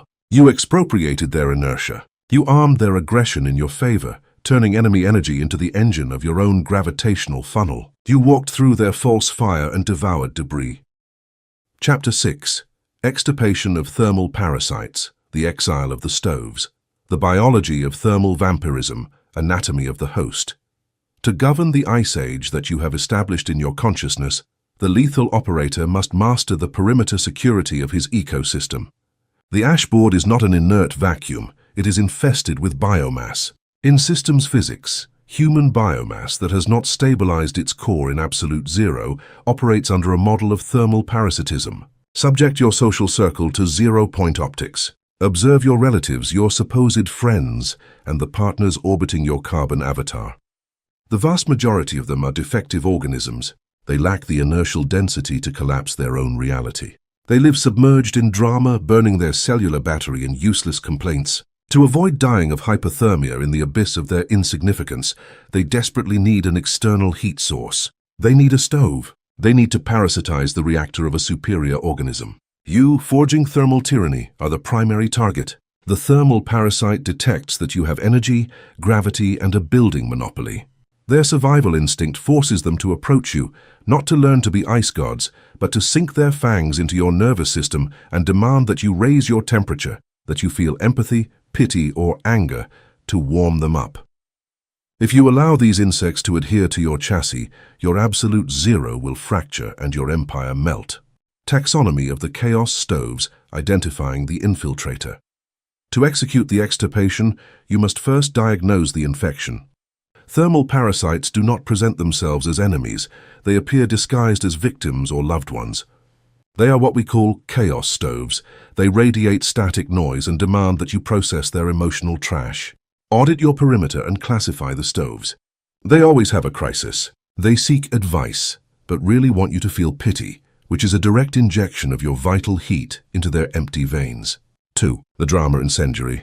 This specimen does not tolerate peace. They bring gossip to ignite your amygdala and make you react. The anchor of nostalgia, usually disguised as biological family. They are organisms stuck in the past who demand loyalty. If they see you cooling down and becoming hyperdense, they accuse you of having changed, trying to inject thermal guilt so you return to being the docile slave they can control. All seek to dissipate your gravity. The toxic empathy contract, the human loyalty scam. The anchoring mechanism the parasite uses to adhere to your hull is a social construct. Toxic empathy. The Matrix has indoctrinated you with the lie that you must be there for your people in good times and bad. They convinced you that loyalty consists of syncing with the ship of failures because you share a genetic code or history. Apply the obsidian guillotine to this contract. In the quantum physics of manifestation, loyalty toward chaos is treason toward the singularity. If you are operating an iridium reactor bathed in liquid nitrogen, and a parasite demands attention for irrelevant drama, yielding to that demand is committing thermodynamic sabotage. Three-dimensional empathy is the act of matching your temperature to an inferior organism so they do not feel humbled by your greatness. When you put yourself in their shoes, you are putting your feet in the oven. You are burning out of courtesy. The lethal operator understands that the only valid loyalty is to absolute zero. The savior complex, the false messiah's leak. A variant of thermal self-sabotage is the savior complex. When your money multiplies and your power expands, the mammalian ego feels the urge to awaken others. You look at the parasites and decide to save them. You try to teach them how to cool their reactors, give them money, and explain how the matrix works. The hyperdense creator prohibits this ballistic stupidity. Attempting to save the biomass is the suicide of the false messiah. Parasites do not want to be saved. They do not want the terrifying responsibility of governing zero friction. They want to remain victims because it requires no mass and guarantees scraps of pity. When you try to educate them, you apply kinetic friction. They argue and resist. In that discussion, your temperature rises. You have fallen into the trap. The parasite has achieved exactly what it wanted. It made you sweat. The monarch does not save insects. He allows weak organisms to calcine in their own entropy. The aseptic extirpation protocol, surgery without anesthesia. To clean your empire's perimeter, you must execute the aseptic extirpation protocol. It is not a gradual distancing. It is a military-grade surgical amputation. The slave tries to distance from toxic people with thermal noise. They have closure talks or send dramatic messages. All this noise is thermal dissipation. It is heat. The lethal operator executes the extirpation without emitting a single syllable. You apply the absolute zero scalpel. Simply from 1 millisecond to another, you close the valve. You stop responding to the chaos stove's emergencies. You ignore calls. You become unreachable, opaque, and inscrutable. There are no discussions because you do not recognize the parasite as a valid interlocutor in your hierarchy. Explaining to an insect why you will crush it is giving it kinetic energy. The extirpation must be so cold and mechanical that the parasite doesn't even understand what happened. You generate a pressure vacuum that expels them. Acoustic quarantine, the vampire's hunger. When you execute aseptic extirpation, the parasite will not surrender immediately. Their survival depends on your heat. They will enter thermal attack mode. They will accuse you of being a narcissist or a heartless traitor. They will throw poisoned darts at your reputation using emotional blackmail. You forgot your origins. You become an anechoic chamber. You receive the insults and let them hit the ice wall of your indifference. You do not block the noise by defending yourself. You absorb and neutralize it with the monarch's yawn. You must watch their desperation with coldness. The thermal vampire feeds on your responses. If you get angry, it eats. If you apologize, it feasts. But if you maintain operative absolute zero and emit no biological response, the vampire starves. It crashes against a smooth iridium wall, finding no crack to suck your energy. Acoustic quarantine kills them by tactical starvation. Repudiation of the biological tribe, the lone wolf heresy. Systematic extirpation will lead you to face the deepest taboo, fear of loneliness. The egregore has inserted into the DNA of the biomass the terror of being exiled. In 3D prehistory, a human alone was a dead human. Therefore, the brain terrifies you into tolerating parasites just to feel that you belong to a group. Homo quantum, stabilized at 144,000 Hz, repudiates the biological tribe. Thermal tyranny requires you to assimilate a truth. Hyperdensity is inherently lonely. A massive black hole does not orbit in a group to feel validated. It swallows everything around it. It rules matter through the dictatorship of its gravity. You must murder the gregarious instinct. You must learn to love the abyssal cold of your own exclusive company. When you discard the fear of loneliness, the Matrix loses its most powerful blackmail tool. They can no longer threaten abandonment because you have already abandoned the entire species. You feed on your own vacuum. Sterilization of the perimeter, the creator's clean room. As you amputate parasites, your ecosystem will experience a brutal drop in ambient temperature. By eliminating chaos stoves, static noise disappears. Military-grade silence is established. You have created the creator's clean room. In microchip manufacturing, construction occurs in sterilized, temperature-controlled rooms. Your mind and physical environment must operate under this same sterilization protocol. By exiling emotional vampires, you free up gigawatts of quantum RAM previously wasted on their problems. The immaterial clarity you reach in this aseptic isolation is terrifying. Your mandates travel the unified field without distortion. You issue the order to collapse a market, and it materializes at an obscene speed because no parasite is injecting doubt or pessimism into your line of code. Sterilization is not an act of cruelty. It is industrial maintenance on the machinery of your own omnipotence. You are protecting the integrity of your ballistic calculations. The Glacier Endurance Test, withstanding the siege of guilt. Exiling stoves is not a one-time event. The matrix will try to re-inject parasites to measure your glacier's integrity. It will execute the thermal resistance test. Suddenly, an extirpated relative will reappear with a terminal illness, pleading for help. Or an old friend will appeal to nostalgia exactly when you close a deal. The biological reptile will feel the sting of guilt. Guilt is the egregor's bacteriological weapon. The lethal operator assumes the posture of the iridium machine. You observe the tragedy of the holographic parasite and apply the quantum yawn. You forbid yourself from opening the door. You understand that pity is a fallacy. If the parasite suffers ruin, it is the direct thermodynamic consequence of their inability to govern internal friction. Their suffering is the math of their biological stupidity. If you open the door and give your capital or empathy, you are not solving their problem. You are just paying the entropy tax and financing defeat. The zero-degree circle, architecture of hyperdense alliances. If the monarch has extirpated parasites and repudiated the tribe, is there any association that is not a thermal leak? Does the lethal operator make alliances? Yes, but he forges the zero-degree circle. It is the exclusive interaction between operators who have reached thermal tyranny. They operate as stabilized black holes. When two zero-friction entities associate, they do not exchange emotional heat. They do not tell each other their problems. They do not demand loyalty based on guilt, because neither has a biological ego to inflame. Their interaction is purely mathematical, ballistic, and aseptic. It is the fusion of two massive fields. This is the only social interaction allowed by superior thermodynamics, inert synergy. You work with tactical allies with the same coldness as connecting two computer processors to increase calculation capacity. Once the target is devoured, the alliance dissolves without drama. Each black hole returns to its absolute isolation. The king in the vault of winter. Look at yourself in the sterilized center of your immaterial perimeter, surrounded by miles of unassailable ice, having executed thermal genocide upon the affections that anchored you to weakness. You managed to suffocate the human empathy scam. You understood thermal parasitism is the tactic of insects seeking to steal mass. You mutilated the chaos stoves, exiling the martyr and the drama incendiary without the privilege of an explanation. You operated the absolute zero scalpel to amputate relatives through the soundless stroke of silent suffocation. You endured acoustic quarantine, absorbing insults until the vampire disintegrated against your wall. You gutted the savior complex, accepting that rescuing biomass is a pathetic dissipation of voltage. You eradicated the tribe instinct, embracing the crushing loneliness of pure osmium, and endured the glacier endurance test by extirpating the biological weapon of guilt. Chapter 7.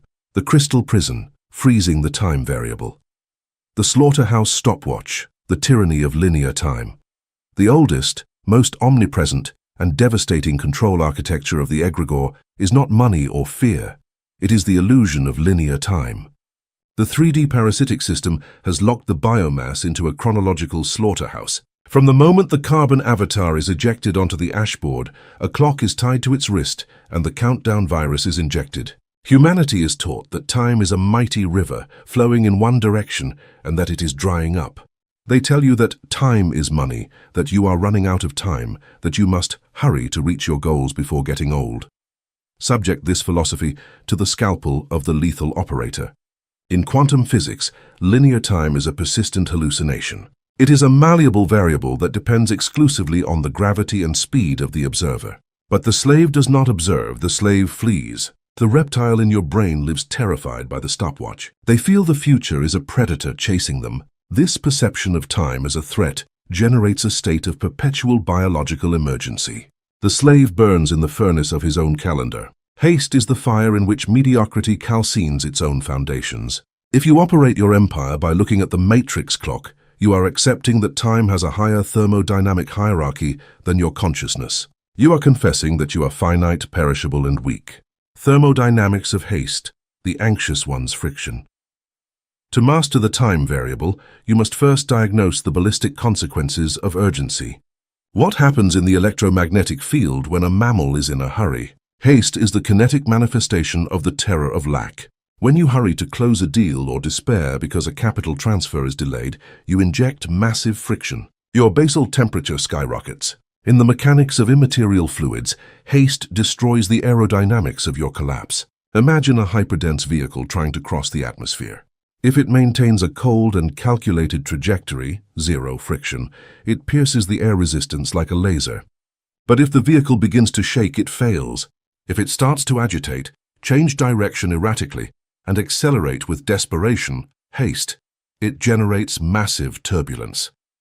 Atmospheric friction overheats it into a fireball, disintegrating it before it hits the ground. The ashboard punishes haste with asset evaporation. When you act with urgency, you tell matter that you are desperate. 3D matter, which is inherently lazy and cold, feels repulsion for the heat of your desperation. If you pursue $1 million by running and checking the clock, the $1 million will accelerate to maintain distance because your heat is repulsive. Urgency does not accelerate success. Urgency only accelerates your entropy. The static block theory, the murder of tomorrow.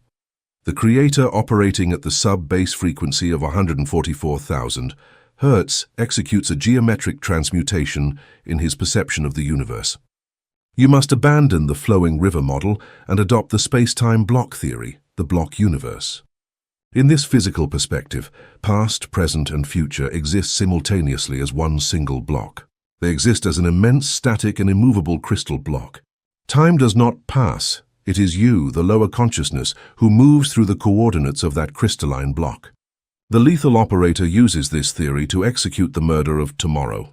If the future already exists as a hyperdensity coordinate, anxiety is absurd. You do not have to build the empire tomorrow. The empire is already crystallized in a specific latitude of the matrix. Your only operative function is to draw that coordinate toward your core through the gravitational attraction of your immobility. By murdering the concept of tomorrow, you suffocate anxiety. You stop chasing. I am in no hurry to reach the future, because the future is simply an osmium mold that has already been filled with my mandate. I do not run toward the goal. I sit in the vacuum and compel the space-time coordinate to move toward my boots. This quantum pride paralyzes the biological clock. You excise the need to monitor days. Gravitational time dilation. The black hole is not in a hurry. Higher physics establishes that time does not pass at the same speed for all observers. According to relativity, the greater the gravitational mass, the slower relative time passes. At the edge of a supermassive black hole, the event horizon, time from an external perspective seems to stop almost completely. This is the monarch's inertial biology. The slave, lacking mass, lives in an accelerated time. Their days fly by, full of hysteria and panic. They age quickly, crushed by the friction of their own lightness. You, having forged the osmium magnet and stabilized at operative absolute zero, become a gravitational anomaly. You are so immensely heavy at an immaterial level that linear time warps around you. You execute time dilation. The lethal operator is not in a hurry because he inhabits a terrifying tactical slowness. You watch your competitors running back and forth, stressed, burning their capital. You watch them in slow motion. You move with the heaviness of a tectonic plate. When you operate without haste, you do not make friction errors. You make decisions with a psychopathic lethargy that terrifies the biomass. Your slowness is not laziness, it is the visual confirmation of your omnipotence. Only servants run, the king walks with a slow weight. The architecture of the crystal prison, locking the ecosystem. When linear time has been bent and haste suffocated, you must install your empire within the structure that names this chapter, the crystal prison. It is a cryogenic stasis technology. The 3D world is organic, corrosive, and chaotic. Corporations rust, fortunes are eaten by inflation, and relationships rot. Time degrades all. The creator refuses to subject his assets to the elements of human entropy. Once the financial monopoly or territorial power has crossed your half-open door, you isolate that ecosystem. You lock it in a crystal vault at 0 degrees Kelvin. You freeze the time variable over your possessions to protect their integrity. You forbid yourself from subjecting your assets to market stress. You do not take reactionary decisions based on the news of the day. If the Matrix projects a holographic economic recession, slaves panic and sell. The lethal operator observes the recession from his crystal prison and yawns. He does not alter a single line of code. Cryogenic maturation, the inert growth of capital. You keep your assets locked in the eternal ice of your initial strategy. Your empire becomes inert to the passage of years because you have expelled the oxygen of anxiety. In the absolute vacuum of the crystal, your monopolies are protected from biological aging. The reptile will argue, If you freeze your empire, you will stagnate. In monopoly collapse physics, the most violent growth occurs beneath the surface, in absolute darkness and gelida temperatures. We catalog this as cryogenic maturation. Imagine the formation of a diamond in the Earth's depths or a crystal stalactite. They do not grow by fire or light. They grow by the sustained application of monumental pressure throughout a time frozen in stasis. When you lock your assets in the crystal prison and apply tactical blindness, you forget them. You do not monitor them. You generate massive immaterial pressure. Capital grows by zero friction. Your investments and networks of power mature in the dark, without rust, without wear, and without leaks. They condense and become harder and more lethal. When you finally decide to look at your vault after a period of stasis, you discover maturation has multiplied your hyperdensity exponentially, far beyond an anxious slave's trading. The deadline fallacy, the calendar blackmail. The favorite torture instrument of the corporate and social matrix is the deadline. The mammal is programmed to obey the calendar. They tell you that you must be a millionaire by 30, pay the debt by Friday, or lose the chance. The deadline is a heat weapon designed to force you to sweat and make suboptimal decisions. The lethal operator applies the obsidian guillotine to the human calendar. You execute the absolute repudiation of deadlines dictated by the ecosystem. You have no deadlines because you are not an employee of the ashboard, you are the architect of the simulator. If the Matrix puts a gun to your head with an ultimatum, you relax. You lean back on the iridium throne, apply ballistic silence, and let midnight pass. You let their clock crash against your ice wall. What does the monarch discover when he dares to ignore temporal blackmail? He discovers that deadlines are paper illusions. When midnight arrives and you have not yielded, the material universe panics. Their bluff collapses. Then they call you the next day, apologizing and extending the time, bowing before the tyranny of your apathy. The Matrix always surrenders its calendars before the organism that proves it is not afraid of the passing hours. You dictate the pace of the negotiation by the mere weight of your gelida indifference. The exile of nostalgia, mutilating yesterday's corpse.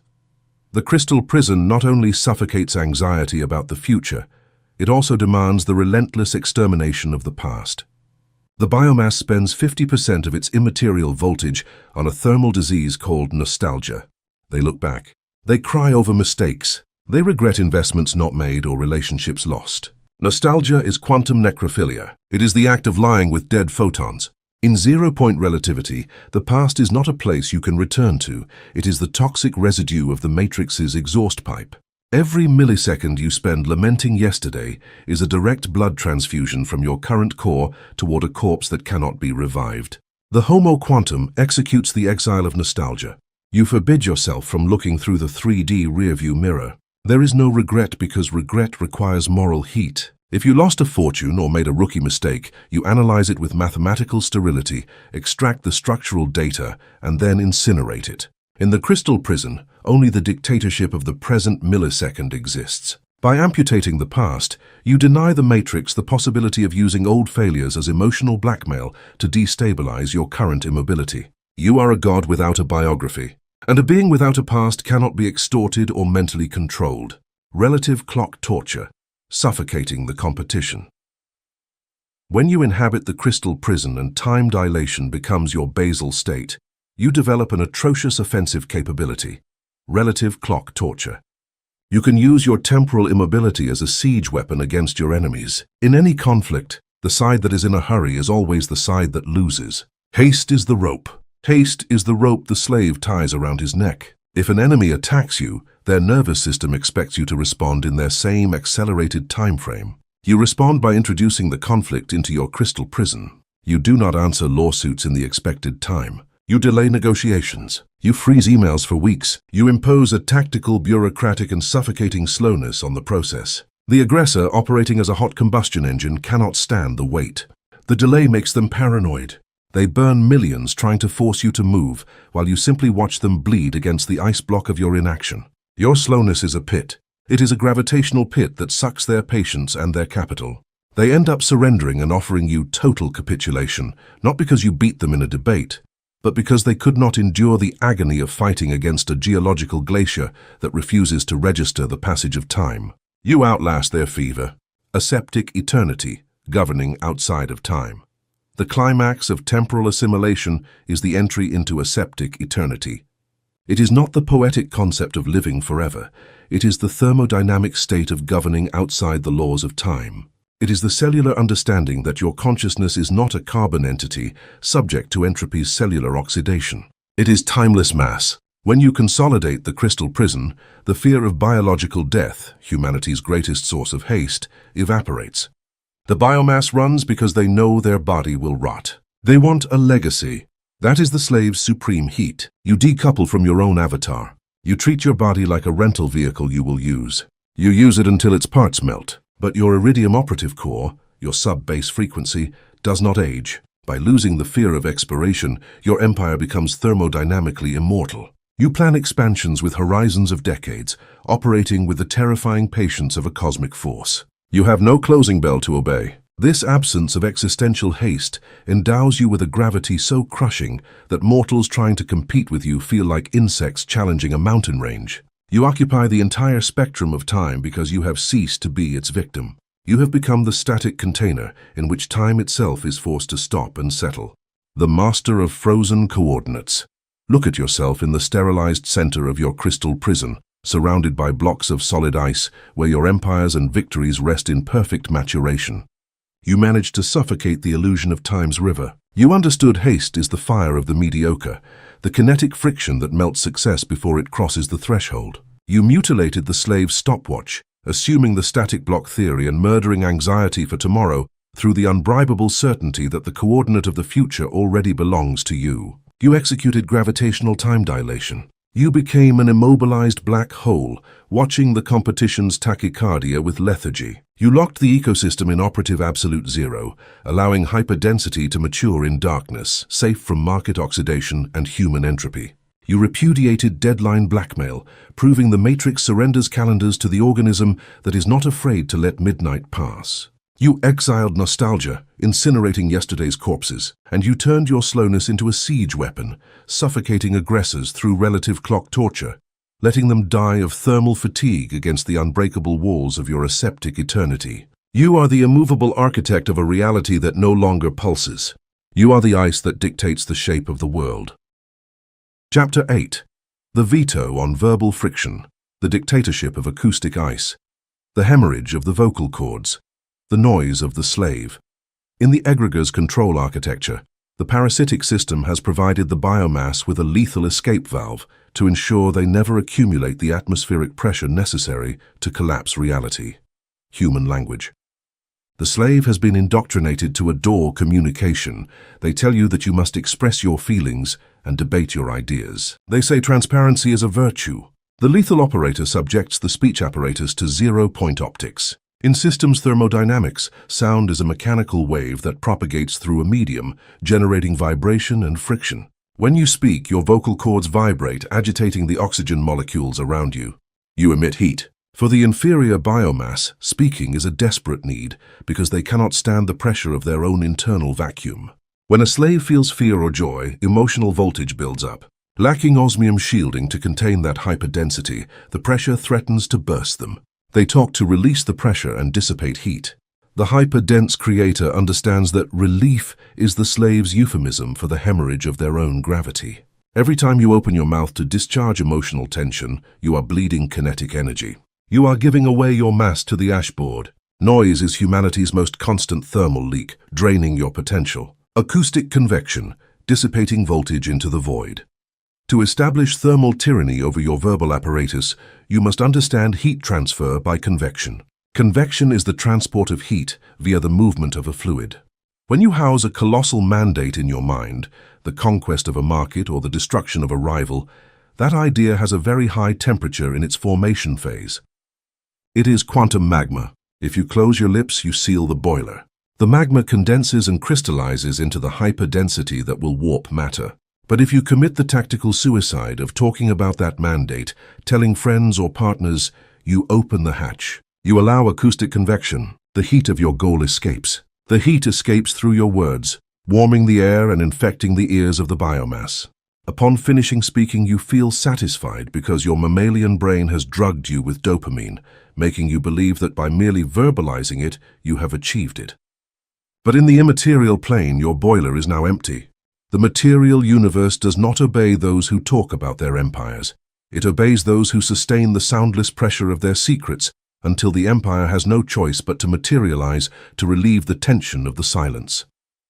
You must contain the expansion until the pressure itself forces the 3D world to yield to your will. The veto on justification, the biomass tribunal. The most humiliating form of verbal friction is self-justification. The slave lives terrified of the tribe's judgment. When the slave makes a decision that alters the status quo, quitting a job or abandoning a chaos stove, they feel the compulsive need to explain why they did it. Subject justification to hierarchical dissection. What is a justification? It is the legal act by which a subordinate presents arguments to a superior for approval. When you justify yourself to the ecosystem, you are building a tribunal with your own hands and appointing insects as your judges. You grant them the thermodynamic authority to evaluate your sovereign mandate. The lethal operator executes the absolute veto on justification. You establish the dictatorship of acoustic ice. When you execute a maneuver and the biomass demands an explanation, you respond with the muteness of iridium. You do not argue. You do not offer logical motives. You do not try to make them understand. I refuse to dissipate a single erg of my thermal energy, translating superior physics into the dialect of beggars. By refusing to explain yourself, you leave the ecosystem in a vacuum. The parasite suffocates in your silence, having no lever of control. The murder of debate, the symmetry of fools. In the 3D matrix, debate is glorified as an exercise of intelligence. The learned biomass adores arguing. They believe the one with the best arguments wins the war. The Homo quantum, stabilized at absolute zero, murders debate. Debate is the perfect trap of symmetrical friction. To debate, you must descend to their level. You must accept their premises to attack them. You must spend energy listening to their stupidity and formulating a counterattack. It is a heat exchange where both combustion engines wear out. The monarch does not debate with his subjects. A black hole does not argue with an asteroid. It simply exerts its gravity. If a competitor or a parasite tries to drag you into a debate, you apply tactical blindness and selective deafness. You forbid yourself from engaging in their game of verbal friction. You watch them move their mouths, hearing the buzz like a fly against armored glass, and you deny them your voice. You remain a heavy monolith. The refusal to debate is a thermodynamic victory. By not granting words to your opponent, you deprive them of the raw material they need to sustain their attack. The enemy is left fighting their own shadow, consuming themselves in the fire of their frustration, while you remain unalterable, conserving your inertial density. The leak of future plans, the phonetic abortion. The most sacred ballistic rule of thermal tyranny states that you must never announce a mandate before its total collapse into 3D reality. The biomass suffers from phonetic incontinence. They announce projects before laying the first brick. They do it to receive anticipated applause and drug themselves with social validation. This act is phonetic abortion. When you verbalize a future plan, you take the probability wave out of the darkroom. You expose it to the light and the egregor's scrutiny. The matrix is plagued by thermal envy and skepticism. When you share your vision with low-mass organisms, their cynicism and doubt hit your frequency. Worse, by announcing it, you give your enemies the exact coordinates of your attack. You hand over your tactical map. The lethal operator seals his lips with osmium welding. Absolutely no one in your perimeter should know what you are about to collapse. You inhabit the shadows of paramilitary secrecy until the end. Your empire is not announced with trumpets. It manifests with the sudden brutality of a tectonic bomb. When the outside world finally finds out, it must be because the work is done and the capital is in your vaults. Surprise is the predator's weapon. The announcement is the warning of the prey asking for permission to attack. The torture of tactical silence, suffocating the interrogator. Silence, when wielded by an operator at absolute zero, ceases to be an absence of sound and becomes a heavy, sharp object. You enter the dimension of tactical silence. The human brain is programmed to loathe acoustic vacuums. When an awkward silence occurs, the biomass panics and feels the obligation to fill it with noise. In high-level negotiations or social extortions, tactical silence is your siege weapon. You sit at the table. The adversary makes a demand or a threat. The slave would respond immediately out of fear. The Homo quantum receives the sentence, assimilates it, stares with psychopathic lethargy, and says absolutely nothing. You let 3 seconds pass, 5 seconds, 10 seconds. The silence becomes so dense that the barometric pressure of the room seems to crush the adversary's lungs. The enemy, terrified by your lack of reaction and suffocated by acoustic ice, will begin to talk. In their panic, they will negotiate against themselves to fill the gap. They will lower their price and reveal insecurities. They will give you the keys to their castle, just so you emit a sound that confirms you are still human. You have won the combat without wasting a single calorie. Your silence acts as a physical weight that extracts concessions from the weak who cannot bear the soundless void. The irreversible mandate, the word as a scalpel. If the operator vetoes justification, murders debate, and tortures through silence, what is the voice for? In the architecture of acoustic ice, the voice is transmuted into the irreversible mandate. The word becomes a laser scalpel. You only open your mouth when you are going to physically alter the structure of the universe. You do not use your voice for opinions, as opinions are worthless thermal flatulence. You do not use your voice to suggest, as suggestion is the tool of the subordinate. You use your voice uniquely and exclusively to dictate. When the monarch finally breaks his silence, the weight of his words must be atrocious. You emit directives that are short, dry, and devoid of any trace of emotion. The contract is signed today. The price is this.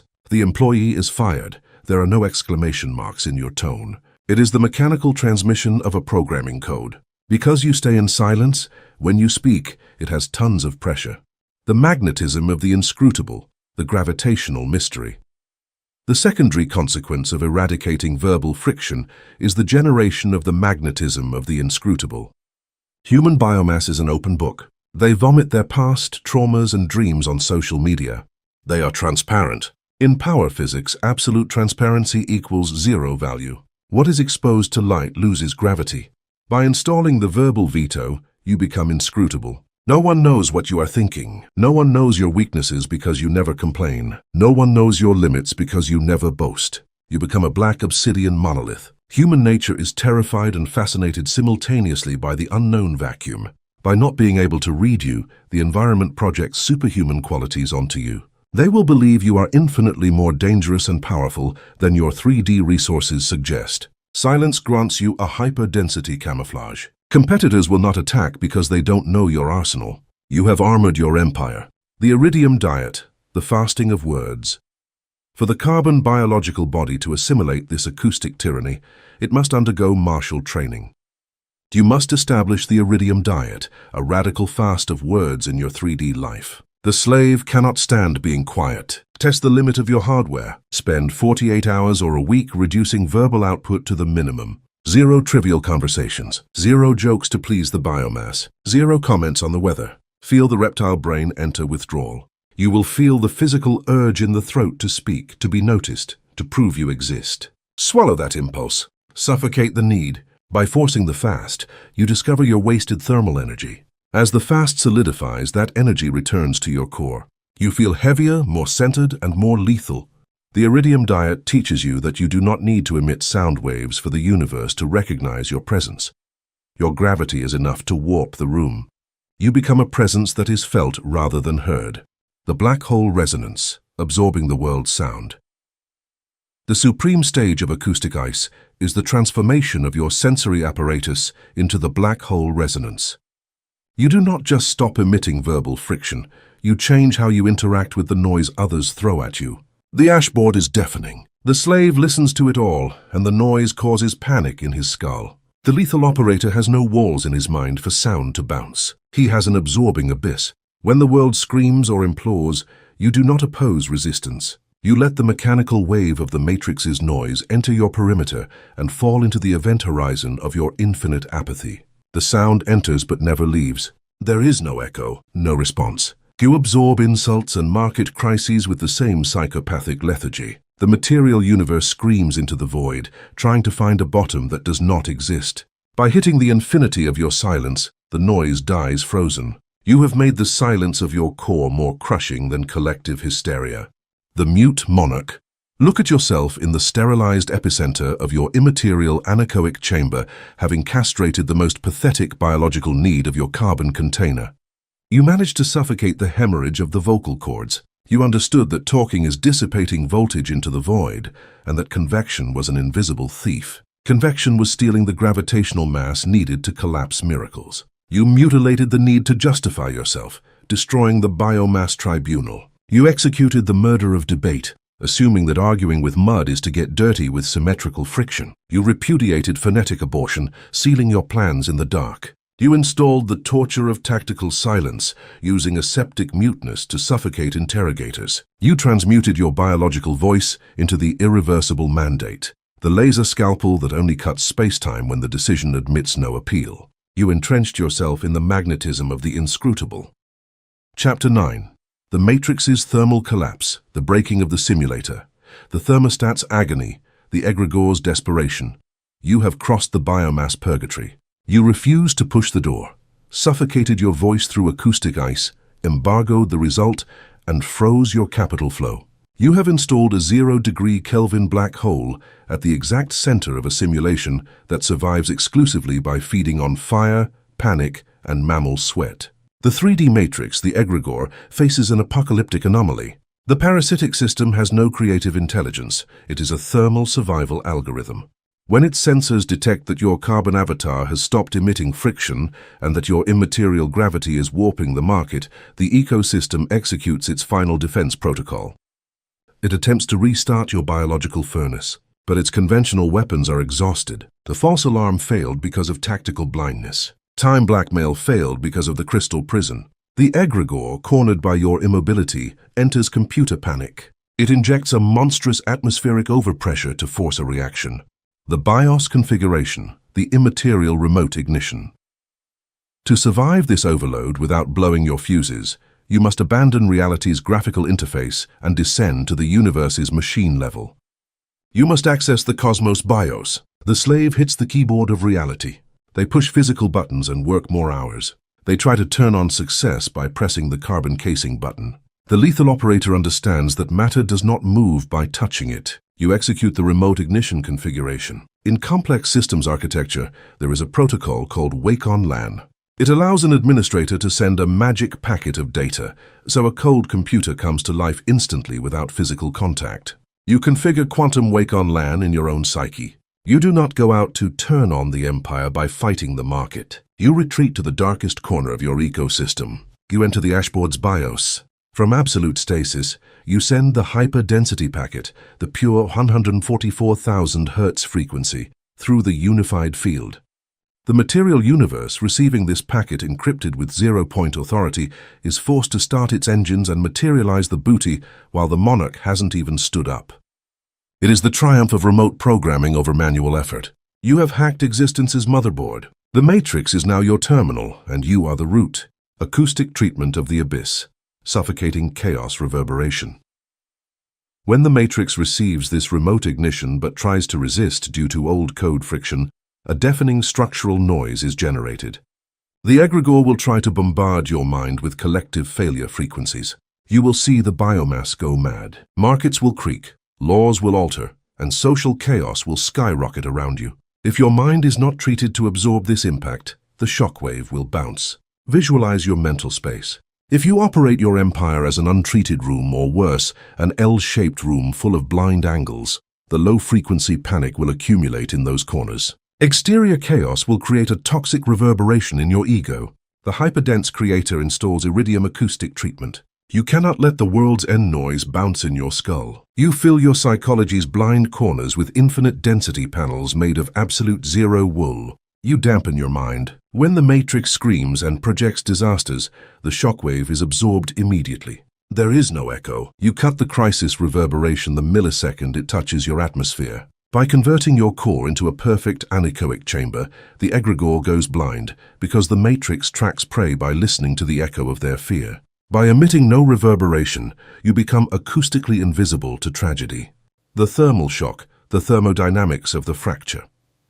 What happens in materials physics when you hold this 0-degree Kelvin muteness and the egregor tries to burn you with external temperatures?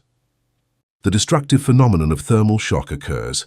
If you have a 3D glass block and heat it to the max, then submerge it in liquid nitrogen, the glass does not adapt. It shatters. The glass explodes into 1,000 pieces from the unbearable tension between external hot friction and internal lethal ice. This is the ballistic mechanism through which the physical universe surrenders to the monarch. The simulator's rupture is not spiritual, it is materials physics. The matrix throws fire so you heat up. You apply the quantum yawn. You stay unalterably cold, absorbing fire through endothermic warfare. The local space-time around your avatar cannot support this thermal differential. 3D reality collapses under stress. And then it happens. The rules that limited slaves fracture in your presence. The impossible becomes empirical fact. The simulator's crystal has exploded, and through its shattered cracks, the hyperdensity you configured in the BIOS floods the physical room without resistance. You have not followed the laws of the simulation. You have forced the simulation to break its own code to accommodate the sheer weight of your gelida presence. The quantum Zen state, the peace of annihilation. To govern in the eye of this storm of broken crystals, the operator must access the supreme taxonomic vibration. You must install the quantum Zen state in your nervous system. The inferior biomass confuses Zen with the peace of the weak sitting in a garden. That is the anesthesia of those who have already been defeated. Quantum Zen is a military doctrine. It is the terrifying, aseptic, and psychopathic peace of the black hole. In this state, you are not at peace because the world is safe. You are at peace because you have assumed the absolute lethality of your own consciousness. You are the biggest threat in the room. You maintain stasis. Quantum Zen is the thermodynamic understanding that the matrix is just photonic dust organizing itself at the whim of your magnetic field. In this state, observing the fall of enemies or the materialization of millions produces the same cellular reaction. None. You are the Iridium Buddha who has hacked nature's laws. The matrix glitch, when synchronicity becomes obscene. When the simulator fractures due to thermal shock, the 3D environment starts behaving like damaged software. Linear logic disintegrates. You start witnessing miracles, but in your hierarchy, they are catalogued as rendering glitches. Synchronicities become obscene and violent. Strangers bring you assets by coincidence. The slave kneels and cries in gratitude. By doing so, warm emotion repairs the glitch and the matrix locks them in again. You instead remain cold. The operator in Quantum Zen observes the physics rupture with the architect's disdain. There is no surprise. When capital flows to you breaking economic laws, you receive it with orthopedic action. You swallow the geometric anomaly and store it in your vaults. The matrix is simply obeying the system administrator. The cancellation of causality, tyranny over karma. The most devastating philosophical consequence is the cancellation of the law of linear causality. The ashboard is sustained by the belief that you reap what you sow through physical sweat. They tell you if you work 10 hours, you get paid for 10. It is the justice of the thermodynamically poor. You disconnect it. You empirically prove the supreme cause is not physical effort, but absolute zero atmospheric pressure. In the crystal prison, you did not work. You applied forgetting and blindness. Yet the harvest you obtain is millions of times superior to the slaves. You have murdered karma. The matrix is forced to deliver. It delivers the universe not because you were good, but because your gravitational mass is so obscenely heavy that wealth particles have no other ballistic choice than to orbit your core. Morality, human justice, and the law of effort are evaporated by the tyranny of inertia. You have replaced the moral scale with a pit. Metamorphosis of vacuum into substance, liquefying ice. Throughout the process, the Creator has operated in the vacuum. You emptied yourself of hope, fear, words, and time. But in quantum physics, a perfect vacuum is unstable. When the simulator breaks under acoustic ice pressure, inertial metamorphosis occurs. Your internal absolute vacuum becomes the exact mold of matter. You are not receiving something external. You are allowing the universe to fill the osmium mold you sculpted in nothingness. Capital and power enter your perimeter and liquefy, adapting perfectly to your apathy.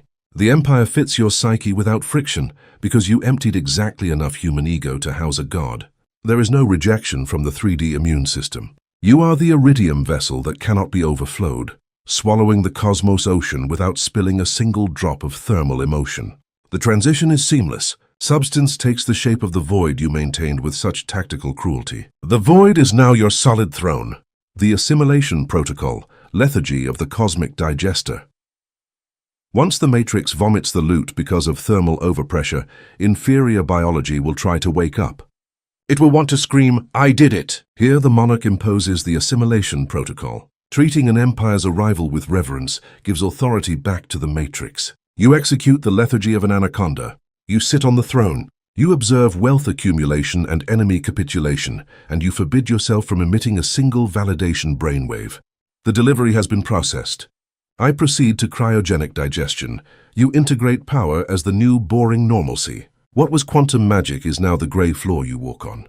By banalizing the miracle, you strip it of mysticism. You convert it into subjugated matter. And the Matrix, seeing its total capitulation cannot even draw a smile from you, understands it has been irreversibly hacked by an entity beyond any thermodynamic extortion. You have successfully archived the impossible as routine. The fall of 3D servers, the competition's blackout.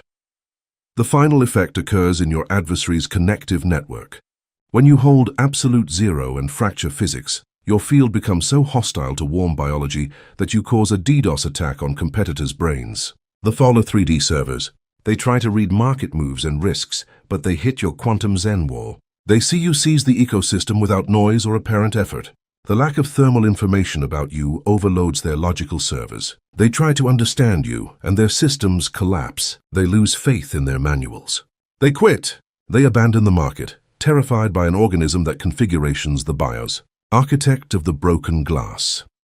Look at yourself in the immaterial crater, surrounded by splintered fragments of reality that couldn't withstand your absolute lethargy's shock. You suffocated the thermostat's agony. You understood chaos was just the simulator's death rattle. You configured remote ignition in the BIOS of your throne's silence. You executed the abyss acoustic treatment, dampening your psyche so crisis noise found no corner to reverberate. You invoked thermal shock, freezing your core while the matrix burned, forcing physics to explode from pressure differential. You entrenched in quantum zen, yawning at the arrival of millions. Chapter 10. The immovable glacier ruling the Ice Age. The Thor syndrome, the warm winner's death trap. The 3D control system, the egregor that shepherds humanity, possesses a security protocol designed to recover expropriated capital when a slave accidentally hacks the matrix. We catalog this as the Thor syndrome. When the inferior biomass reaches success, they commit the most humiliating ballistic error. They relax. The slave feels they no longer need to maintain the gelida discipline that got them there. Their biological ego inflames. They want to be applauded. They want to be loved by the same tribe of insects they once despised. Subject this to the reactor's dissection. What happens when a frozen structure seeks the warmth of approval? It thaws. The heat of complacency melts the architecture of success. The solid empire becomes liquid, then financial gas, evaporating back into the ashboard's atmosphere. The warm winner loses everything in biological years, consumed by thermal parasites and the entropy of their own flammable arrogance. The universe lets them win. Glacier morphology, mass, pressure, and inert advance. To ensure your empire outlasts the matrix's oxidation cycles, you must transmute your operative physiology. You are no longer the bullet that pierced the simulator. You must become the geology that crushes the continent. You must adopt glacier morphology. A glacier is not a river. It does not flow with haste. It does not run. A glacier is a massive, monstrous, and silent accumulation of perpetual ice that advances by a few centimeters per year. Despite its inscrutable lethargy, it does not negotiate. If a mountain stands in its way, the glacier does not go around it. It grinds it into dust through the incalculable tonnage of its inertial pressure. The lethal operator rules his ice age with this same mechanic. You do not operate with the speed of the anxious entrepreneur. You forbid yourself from haste. You take corporate decisions with psychopathic slowness. Your expansion model is based on gravitational inevitability. The glacier simply occupies space and suffocates others. The suffocation of celebration, the veto on the ego's banquet. To maintain the temperature of glaciation, the Homo quantum must establish a draconian law, the suffocation of celebration. The Matrix demands you celebrate victories. They sell you the lie of rewarding yourself.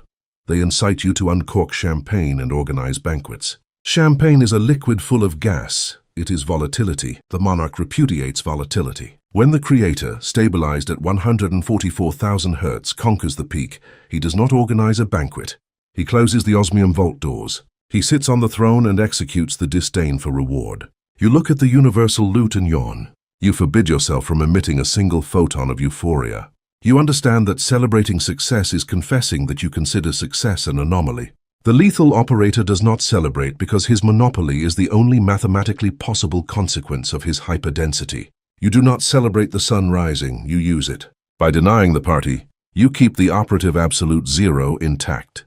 The uninhabitable ecosystem isolating the summit's perimeter. Isolation at the top is not an unwanted side effect, it is an architectural requirement. You must turn your perimeter into an uninhabitable ecosystem for carbon biomass. The 3D leader seeks yes men and a court to remind him how great he is. That leader is building a nursery, not an empire. You must forge a severe climate. You must forge a personal climate so sterile and devoid of emotional oxygen that insects flee your coordinates. When you interact on the ashboard, you impel a culture of zero friction. You do not allow drama. You do not offer empathy for incompetence. Your ecosystem becomes a wasteland of black ice where only machines survive. By making your summit biologically uninhabitable for the average human, you ensure no chaos stove infiltrates your vault to melt your assets from within. Only those who have amputated their own mammalian ego, the few technicians of reality who can operate like iridium machines, will survive in the rarefied atmosphere of your court. The subjugation of entropy, tactical immortality of capital. The supreme challenge of ruling the Ice Age is the subjugation of the second law of thermodynamics, entropy. In the material universe, everything tends toward disorder. Money devalues, corporations rust. Entropy, however, is a process that requires molecular movement. It requires heat. The operator combats it through stasis. The lethal operator combats entropy through freezing stasis. You structure your empire so it does not depend on human motivation or kinetic effort. You expropriate labor from the biomass and hand it to aseptic systems. You automate. You code. You forge blind algorithms that operate in the dark without sweating or aging. By extracting humanity from the equation and delegating survival to mathematical laws, you stop the clock of decay. Your capital becomes thermodynamically immortal. The glacier does not need you to order it to be cold. It stays frozen by the incalculable immensity of its own accumulated volume. It becomes an autonomous force. The murder of the next level. The perpetual growth scam. Once at the top, the egregore will try to inject the last neurosis, the next level. Gurus will scream that if you aren't growing, you're dying. They demand that after winning 1 million, you run for 100 million. This doctrine is the hamster wheel trap disguised as elite ambition. It is an attempt to heat you up. The Homo quantum applies the obsidian guillotine to the next level. The glacier does not pursue the next mountain. It simply accumulates snow and expands through static gravity. You refuse to run after the next holographic milestone. You nail yourself to the throne. You enter the lethargy of the satisfied creator. Expansion must be a bored consequence of fluid physics, not a hysterical hunt. If the empire expands, it will be because the crushing weight of your tactical vacuum sucks those continents toward your funnel. By murdering the anxiety for perpetual growth, you become unattackable. You already inhabit the totality of the frozen all. Climate monopoly. Rewriting simulation rules. When the immovable glacier reaches critical mass, a phenomenon of social distortion occurs. You are no longer operating within the matrix's climate. You are the climate. You acquire the monopoly of atmospheric pressure. Competitors try to launch innovations. These are small bonfires lit in the middle of the tundra. When an enemy lights a hot fire of innovation, you do not try to put it out by competing. You do not lower prices. You drop the temperature of the entire industry. With your simple lethargy and gravity of control, you absorb the heat of their effort. Supply chains freeze out of fear of your shadow. You radiate the certainty of the tomb. The market adapts to your temperature, not the other way around. Your competitors, desperate to survive the ice age you decreed, try to imitate your coldness. But as they are combustion engines disguised as ice, they suffocate from lack of emotional oxygen. You ruled the simulation by refusing to participate in its fluctuations, crushing the heretics, punitive inertia. Sooner or later, a matrix organism, blinded by ego, will try to melt a fraction of your glacier. They will file lawsuits or orchestrate betrayals. They are the heretics of the ice. The slave seeks revenge. Revenge is hot. It is fire against fire. The hyperdense creator executes crushing through punitive inertia. When the heretic attacks with his torch of hate, he melts a few centimeters. But the glacier is infinite. The water he melts slips over his own body, and due to the abyssal temperature you sustain, that water freezes instantly over the attacker. You do not lift a finger to punish. The gravity of your ecosystem executes them. The heretic is trapped in the ice he generated by trying to attack you. They are crushed by the inertial weight of the Matrix's indifference, which always sides with the greater mass. You observe the ruin of the traitor from your throne without satisfaction. Their destruction is a bored byproduct of the collision with absolute osmium. Metric paralysis, the end of measurement. The rich slave remains a slave because he keeps counting his money. They watch investment screens and measure status against other rich slaves. They are trapped in the prison of 3D metrics. The lethal operator decrees metric paralysis. A glacier does not wake up to count its snowflakes. A black hole does not measure its diameter. When you reach the ice age of your empire, you stop auditing your own perfection. You forbid yourself from looking at numbers for thermal validation. The exact amount of your fortune or the extent of your territory becomes irrelevant data, because real power resides in the ability to maintain zero friction on the fabric of reality. By ceasing to count, you disconnect the last probe the egregor had in your pineal gland. The universe cannot extort an organism that does not even bother to look at the scoreboard. You have transcended the economy of the ashboard. You are incalculable, immeasurable, and therefore infinite. You are the weight beyond the scale, the silence of the biological millennium. The final consolidation of the Ice Age is the establishment of absolute silence inside your command vault. You have devoured the species' ambition. You have amputated parasites and frozen the entropy clock. The Matrix's noise has stopped. All that remains is the constant low hum of your 144,000 Hz reactor at absolute zero. In this paramilitary vacuum, human ego disappears. There is no one to impress. The illusion of 3D purpose vanishes, revealing the monarch's true nature. You are a guardian of inertia, a dead weight that prevents the simulation from dissolving into human heat. Ruling the Ice Age is a mathematical cruelty against ordinary life. It is the only act of geometric mercy higher physics recognizes. By keeping your environment frozen, you protect the purity of hyperdensity from the infection of insects' free will. You are the osmium anchor that stops the world from spinning toward thermal combustion. You are the silence that follows the end of the world, the ice god at the end of time. Look at yourself in your own singularity. Sitting in the center of the frost continent, your mind collapsed onto matter. You managed to suffocate the warm winter's death trap, gutting the Thor syndrome. You adopted glacier morphology, crushing market geology with the psychopathic slowness of perpetual ice that never negotiates. You established the suffocation of celebration, vetoing the ego's banquet. You isolated your perimeter until it became an uninhabitable ecosystem for chaos stoves. You subjugated entropy, forging immortal systems blind to human aging.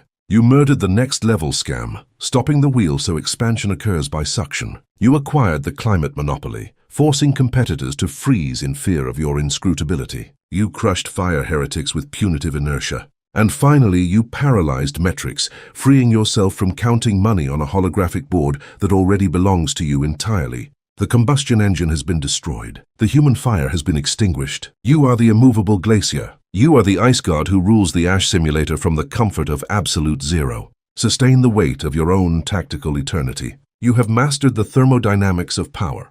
Your consciousness is the only immaterial truth that survived the system's apocalypse. Conclusion: the liquid nitrogen throne, the creator's eternal winter. The scene: the epicenter of jurisdictional cold. Visualize the epicenter of your absolute jurisdiction. You have closed the doors of your obsidian vault, and as you exhale, the vapor of your breath crystallizes in the aseptic air of the room. There is no noise. There are no fluctuations. There is not the slightest trace of the biological fever that once consumed you. It is gone. Beyond the perimeter ice wall lies the ashboard. What was once a chaotic ecosystem, a boiling hell of insects competing for crumbs of heat, is now an unalterable wasteland, paralyzed and subjugated under the inclement dictatorship of your hyperdensity. You have consummated thermal tyranny. The circuit has closed forever. The realization, suffocating the religion of fire. The circuit has closed, suffocating forever the most humiliating scam designed by the egregore, the religion of fire. You understood that burning, being passionate, and sweating were not engines of greatness, but symptoms of a slave species consuming itself for photonic validation. Light is noise. Fire is entropy. You chose the dark. You repudiated the mammal's combustion and chose the heavy, soundless, and perfect darkness of operative absolute zero. Throughout this ballistic metamorphosis, you operated with the methodical cruelty of a force of nature. You murdered passion, extirpating the weakness of needing motivation to collapse matter. You are now a machine. The operations, ballistic cryogenics and war. You executed financial cryogenics, forcing the volatile gas of wealth to condense and solidify into unassailable monopolies under your boots. You absorbed the attack of your adversaries through endothermic warfare, devouring their kinetic energy until they became statues frozen by the weight of their own friction. They are inert. You amputated without anesthesia the chaos stoves that tried to parasitize your reactor to survive. Finally, you locked the anxiety of linear time into the geological immobility of your crystal prison. Now you occupy the liquid nitrogen throne. This is not a temporary seat. It is a definitive coordinate in the fabric of space-time. The sovereignty, the absolute vertice of cold. This coordinate admits no oxidation, wear, or retreat. From this gelido vertex, you no longer have to move a single finger for the matrix to obey you. Your immaterial gravity is so overwhelming, your indifference so lethal, and your core so immensely cold that the entire 3D reality surrenders by pure fluid mathematics. It has to. Physical matter rushes toward you, crystallizing in the exact geometric shape of your mandates, because the universe lacks the structural capacity to emit a single Kelvin degree of resistance against your tactical vacuum. The weak, anxious, and warm human you once were has been buried under megatons of quantum stasis. Do not mourn. The end, the eternal winter of the Creator. Do not feel mourning for his extinction. His thermal death was the entry price to the singularity. You are the lethal operator, the immovable glacier. You are the eternal winter of the Creator. Breathe the frozen air of your absolute empire, close your biological eyes to the hologram, and let the silence govern the simulator forever.